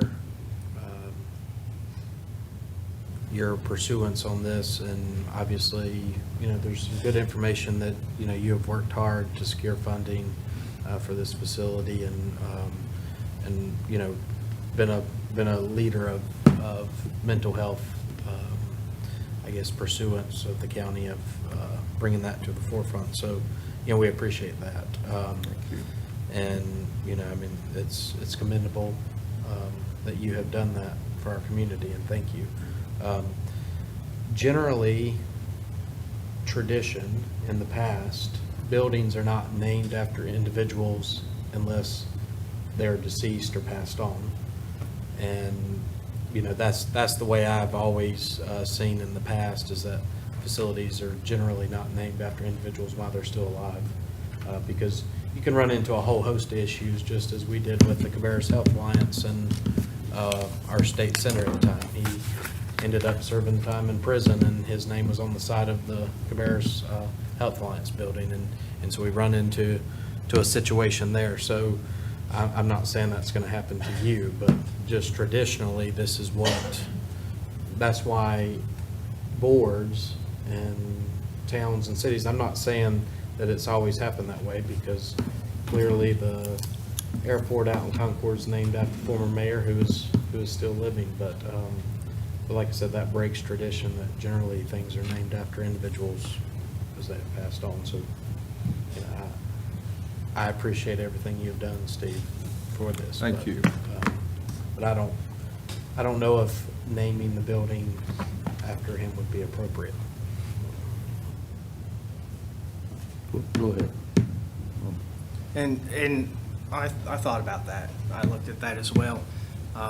And kind of the deciding factor for me was I understand things can happen in the future, but we just had a year-long SBI investigation, which is the top law enforcement agency in the state. They found nothing. So for me, that was a chance that I was willing to take. I completely understand what you're saying, and you even gave an example of how that's happened in the past. I respect that, but for me, that's where I came up with it. Well, as for me, thank you. Been involved in the naming of a lot of the buildings over the last 20-some years. And typically, I like to, when we name a building, particularly schools, I like to name them geographically, such as like Hickory Ridge or Pitt School Road, or those type things. Typically, that's how we did it on the school board, and I like that method. But we got extenuating circumstances here. We got a man that has served faithfully in the position that he's currently in for 10 years, and as a commissioner for 12 years, and the trips to Raleigh, the phone calls, the continued pressure on the local government commission, North Carolina treasurer, all the different board members that he spoke to numerous times, all of this was on behalf of the citizens of Cabarrus County. And as for me, you know, I think it couldn't be more fitting to name the building the Stephen M. Morse Department of Health and Human Services building because of the efforts. Pardon? It's the Behavioral Health Center. Yeah, the Behavioral Health Center, because it's very much deserving, and I certainly would approve of it. And I'll tell you this, for whatever it's worth, if it had been any other of my fellow board members, if it had been you, Kenny, or Chris, or Tim, if it had been either one of you, and you had exercised the effort and all of the things that Steve did to get this to come to pass, I'd be right there with you the same way, because I think it's a very deserving reward, and I would support it. And Steve, I know this is your last work session, and you'll be going into the general meeting, and then we'll, be parting ways as far as county commissioners. We're going to always be friends, for sure. Absolutely. But, this is a way that the citizens of the county can give you not a going-away present, but a something to your legacy for Cabarrus County. Thank you. So anyway, I'm for it, and I hope that the rest of the board will feel favorably, because it's the right thing to do. A lot of times you do things that you do for whatever reason, but this is the right thing to do. I hope you'll support it. I'll just speak up. I haven't been on the board as long as the rest of you guys, and I don't know well, based on this, what Kenny presented, I'm educated on what Steve has done. I have nothing but total respect. But when I look at it as well, I look at, Lynn, you've done, how many years you've had? 25, 30? I don't know. Too many. A long time. Too many. And so I I look at your contributions. I look at Mike Downs' contributions of, 38 years, 30-some years. And in the brief time I've been with you guys, every meeting, we get hammered about this building. And to me, it's almost like you give them the middle finger on the way out type of thing. So I don't know if the timing of it is right. So that's just kind of where I stand with it. Well, one more real quick thought there, Tim. We're going to get hammered one way or the other, whether it's good or whether it's not good. We're going to get hammered either way. But after the board votes, it's done. Yeah. Oh, I get that, and I'm not going to get hammered anymore. So, I can vote any way I want. I'm taking my money and going elsewhere. But, like I said, if I've been around longer, I may have a better idea or more of a motive to do it. But I would also add, the timing. Now, I can understand, Steve will be leaving our board here soon, and you bring this up after he is off of our board. That would be a little more appropriate than him voting on naming a building after himself while he's still on the board. Like I said, that really even blows all tradition even more. The airport out in Concord is named after the former mayor. That's after he left. A street's named after a mayor after they've left. Yeah, and this will be my 6th year on this board, not consecutive 6 years, but 6 years total, and Cabarrus County government has never named, as long as I've been on there, never named a building after someone. And I know the Health Alliance is different, but they're governed by a different board. The county did pay for that board, but, paid for that building, but it's governed by a different board. But that's, as I said, timing, it does seem odd that Commissioner Morris would be voting on something, naming a building after himself. Now, as I said, you bring this to a board after Chairman Morris has left the commission, that would make a lot more sense. I've just never seen a situation where a sitting board member has voted on naming a building after themselves. It's not a good look, and it's a bad precedent to set.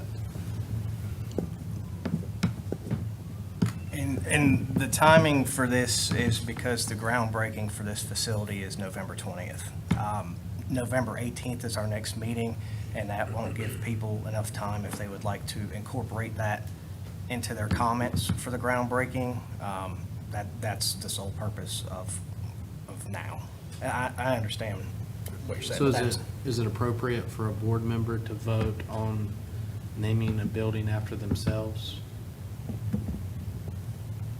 It's up to that board member. I mean, It just seems, like I said, it's a bad precedent to start. Is that a question for me? Well, it can be, but, either way, I don't think it's appropriate. I know it may be legally okay, but, the appearance may not be the best. So, but you're welcome to weigh in on the legalities if you'd like. Well, there's no statute that would permit it. That would say that you can't do it. The conflict of interest rules only cover, in this situation, a direct financial interest, and this would not be a direct financial interest. well, in that case, I'm going to ask that I'm going to make a motion that we suspend the rules and vote on the resolution to name the new Behavioral Health Center in Cabarrus County for Stephen M. Morris. I'll second the motion. Okay, we have a motion and a second to suspend the rules. Is there discussion? Okay, hearing none, all in favor, please say aye. Aye. All opposed, please say no. No. Okay, that motion passes. And then if you'd like to place another motion on the floor, that would be appropriate. I would like to make the motion that we pass the resolution to name the new Behavioral Health Center in Cabarrus County for Stephen M. Morris. I'll second the motion. Okay, we have a motion and a second. Is there additional discussion? Chairman Morris, how do you feel about voting on naming a building after yourself while you're still on this board? I don't plan to vote on it. Okay. Well, you didn't make that apparent, so I was asking how You asked, I answered. Okay. Okay, is there any additional discussion? Okay, we'll move to a vote, if you would, so we can be sure about this. If you're in favor of the motion, please raise your hand. That is 2. If you're opposed to the motion, please raise your hand. That is 2. So we have 2 for, 2 against, so that would be and I did not vote, that would be a tie. And I would like to act, that is not a tie. A refusal to vote is an affirmative vote according to our rules of procedure. And I'd like to ask Rich for clarification on that. Well, actually, our rules of procedure for the Board of Commissioners would cover that kind of situation, and it would be Rule 28, and that actually is based on the North Carolina statutes, would say that every board member is required to vote unless they have been recused by the board or asked to be recused by themselves. And that apparently has not occurred here. And actually, the recusal is very limited under our rule. So under that rule, basically, if someone doesn't vote and they're required to vote under one section of that rule, that becomes an affirmative vote for whatever the resolution was. So because Steve did not vote at all, that would now make the vote 3-2 instead of a 2-2 tie, correct? That's the way I understand the rule. Yes. I think that's what it is. It's the rule. That's the way it's always been. So what's If you always don't, been? you don't vote, you count as a Okay, we will accept the ruling of the attorney and move on to the next discussion item. The item 4.1, Cabarrus Recovery Grants Update, and I'll call on Jim Howden for that item.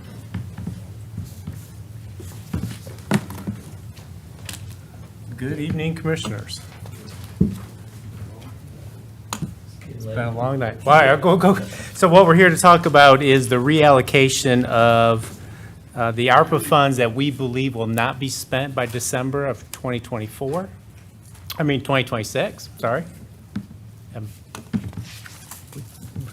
We have a price. Well, we can just go, can everybody see the presentation? We'll highlight the program. The county received a little over $42 million in ARPA allocations. The county provided $29 million, a little over $29 million to local nonprofit organizations to help in the community. A big portion of that to child care, food assistance, health care, and housing. So a little bit of the timeline. By December of 2024, all those funds need to be obligated, and all those funds are obligated at this point in time, but they all need to be spent by December of 2026. So our team's been working with all of our nonprofits to make sure those funds can be spent by December of 2026. To date, we have roughly spent they have spent $21 million of that 29 in our community. So which is pretty good. Working with everybody, and we can't see the total, but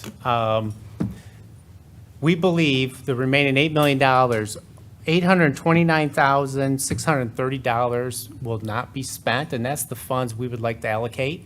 These are the organizations on the board that, in working with them, we do not believe they can, even though the money's obligated, don't believe they will spend it by December of 2026. And so these are the funds we would like to re-obligate to other folks. The items that are in red, you may have said, what's the difference between the red and? There's two in red. One of them, I've got the gallery back here that knows more, but the first one, Operation Decisive Victory, $72,000, which we'll talk about. Those are funds, one of our options is to provide those to the Veteran Services Group and allow that group to spend it. And I'm not sure about the 402.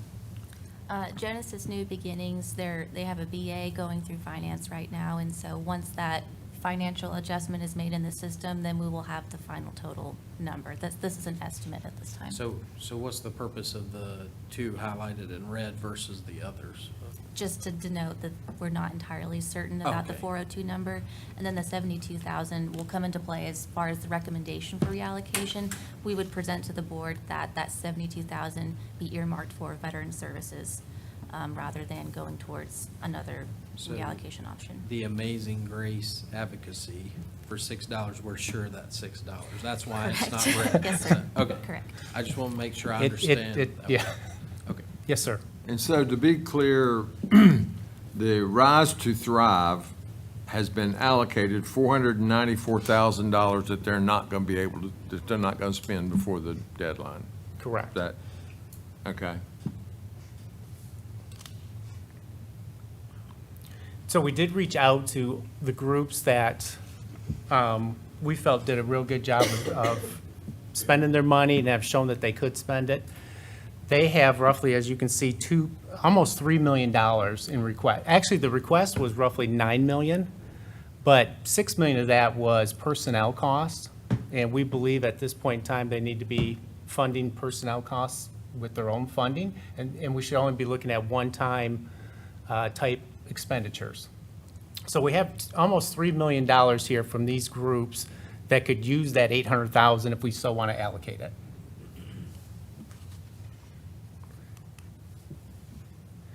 So we have a few options that we're looking for the board to give us some direction. And we are looking for, we don't need to suspend the rules tonight, but to make a decision, if we can make the decision tonight and be voted on in November, that way it gives us time, if there's any contracts we need to adjust or funding, we can do it before December 31st. So we have $829,000, $829,630.53 is what we believe today to reallocate. One of the options would be just to proportionally give it to that group that was on the previous slide. Another option could be to give $72,005 to Cabarrus County Veteran Services and then take the rest and divvy it up proportionately. Or we could pick, you all could pick 1 or 2 or 3 or 4 or 5 groups and allocate the money, however you'd want to do it. Another option, internal program, is Behavioral Health Center. We can use these funds to help with that, the construction of that facility and buying equipment and that type of stuff. And another option is the basement that was talked about, the work that was going to be done in the basement, $138,000 for child welfare. We could use some of these funds for that. So we have a multiple of projects that we could use the funds for. We're just looking for guidance how the board would like to do it.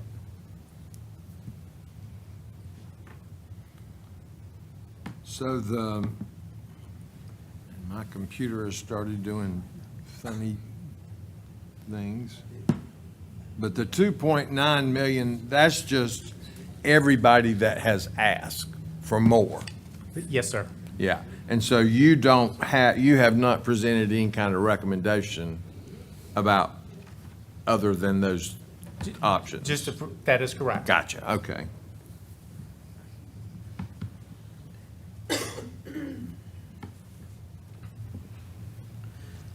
And those, I apologize.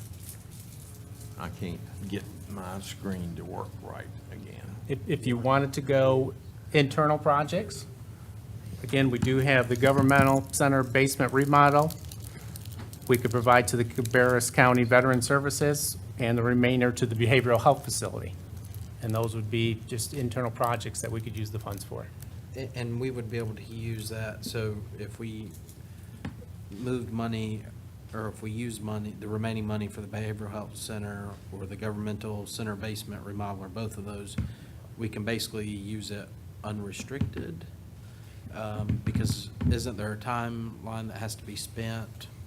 So for instance, if we were to put it towards the behavioral health facility, what could we use it, what could those monies be used for in that facility specifically? Or you were jumping on. I'm sorry, I shouldn't. Construction and FF&E is what has been floated, and I believe based on the timeline, all of that money could be spent by January. Okay, so it would, okay. Well, I would like to see the $72,005 go to our veteran services. And I mean, I would have liked for Operation Decisive Victory to use it. I feel like they're a fantastic organization, and, you know, I've been to, you know, their events, and it's phenomenal, but obviously if they're not gonna use it, we need to redirect that to, I would like to see that go to the veteran services.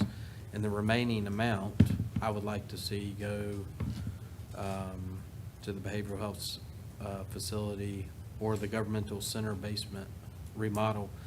Now, the cost of the governmental center basement remodel, that was. Well, about $138,000. Yeah, I was gonna say it's not, yeah, it wasn't the $757,000. Which we could do the first 2 and then the remainder to the behavioral health if you'd like to. That, personally, that's the way I'd like to see. I understand that these other nonprofits would like to see more, but we've got to remember that there has been almost $30 million already divvied up to these organizations, and, you know, I feel like, yeah, at this point, we need to ensure that this money gets used, because we could, in fact, you know, there may be a nonprofit out there that doesn't end up spending it, and then we'll have to revert it back to federal government. That is correct. That would be my opinion. So you want to do, This way we never get to so 72 Cabarrus County veterans, then the government center, and the rest on the behavioral. Yes, that's what I would like to see. Okay with that? I would agree with that with, with one exception. I know that I've received multiple calls from representatives from Cabarrus County Educational Foundation about the, I think the fund, and I don't know what their initial funding was. We don't have that before us, I don't think, do we? You have it Anyway, whatever funding they received initially, they used for a tutoring program for students, and those funds ran out, and so they had to discontinue the tutoring program. So I know that they've requested, and I'm assuming this 65,000 is their additional request to resume those tutoring services. And so I would not be opposed to what you said, but out of that leftover amount that would go to the behavioral health facility, I would like to see us fund those tutoring services for students, and maybe somebody can do the math and tell me exactly what that would mean. It's already been pointed out to me that I couldn't calculate 15 minutes on the clock earlier. So originally, Education Foundation had 164,000, and their funding was spent between the purchase of books for their reading and mentoring program, and also personnel expenses. Okay. So when we reviewed the options and we removed the option for personnel expenses, Right. that only left the books. Okay, in this second request? Yes, and their Yeah. option A and B. So they had requested in their tiered approach for staffing, and then other would be their books, volunteer programs, recognition, items like that, but it would be mostly for their staffing. So, yeah, so if we did not fund the staffing to be consistent with these other programs, they may not need the books. I was Because, gonna say, will they be able to do Perhaps. the tutoring without? Well, they still could use the books. They do, their goal is to put a book in every child's hand to get them excited for reading and for Right. learning. Okay. I don't know if you guys noticed the booth at the fair, but we had one Cabarrus booth set up where every child that passed through our booth did receive a book from the Cabarrus County Education Foundation, Okay. as well as a few other organizations that we have. okay, so this $65,000, that's what the book part of that? Yes. Yeah, as well Is- as mentor supplies, office supplies, volunteer recognition, Uh-huh. and storage carts. Yeah. Yes. So I would be agreeable, so can you do the math on that? If we took, Mr. Finance Director. Somebody got a calculator? Yeah. you are finance You all people, have your numbers. computers. I mean, you are Excel. This is true. It's late, Jim. And that would be doing the veteran services, and then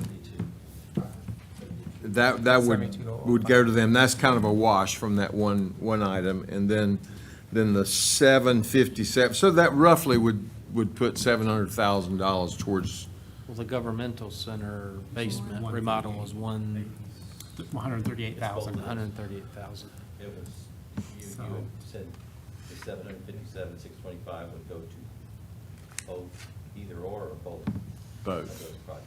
Yeah, well, satisfy the governmental center basement replacement, and then they're left over. Yeah, and so what I'm saying is take out of what's left over the $65,000 for the books, if the board is agreeable to that. Yeah, so about $554,000 to the Behavioral Health Center. Right. We'd allocate $275,000 to those three projects. So we can. Those other three. I mean, would y'all be agreeable to that? Did you say yes? All good? Yeah. It's a little tough to just pick one on that group. Like we got Meals on Wheels. That's Oh, they're all good, yeah. if that's what you can agree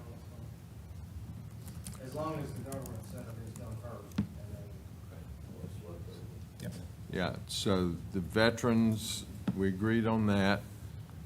The basement of the governmental center expenses next.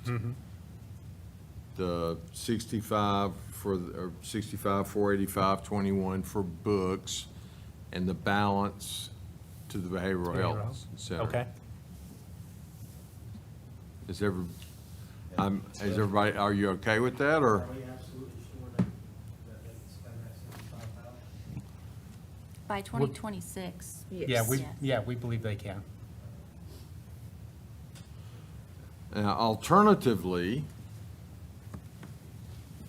you know, we could take that 700,000 and split it up percentage-wise amongst these organizations.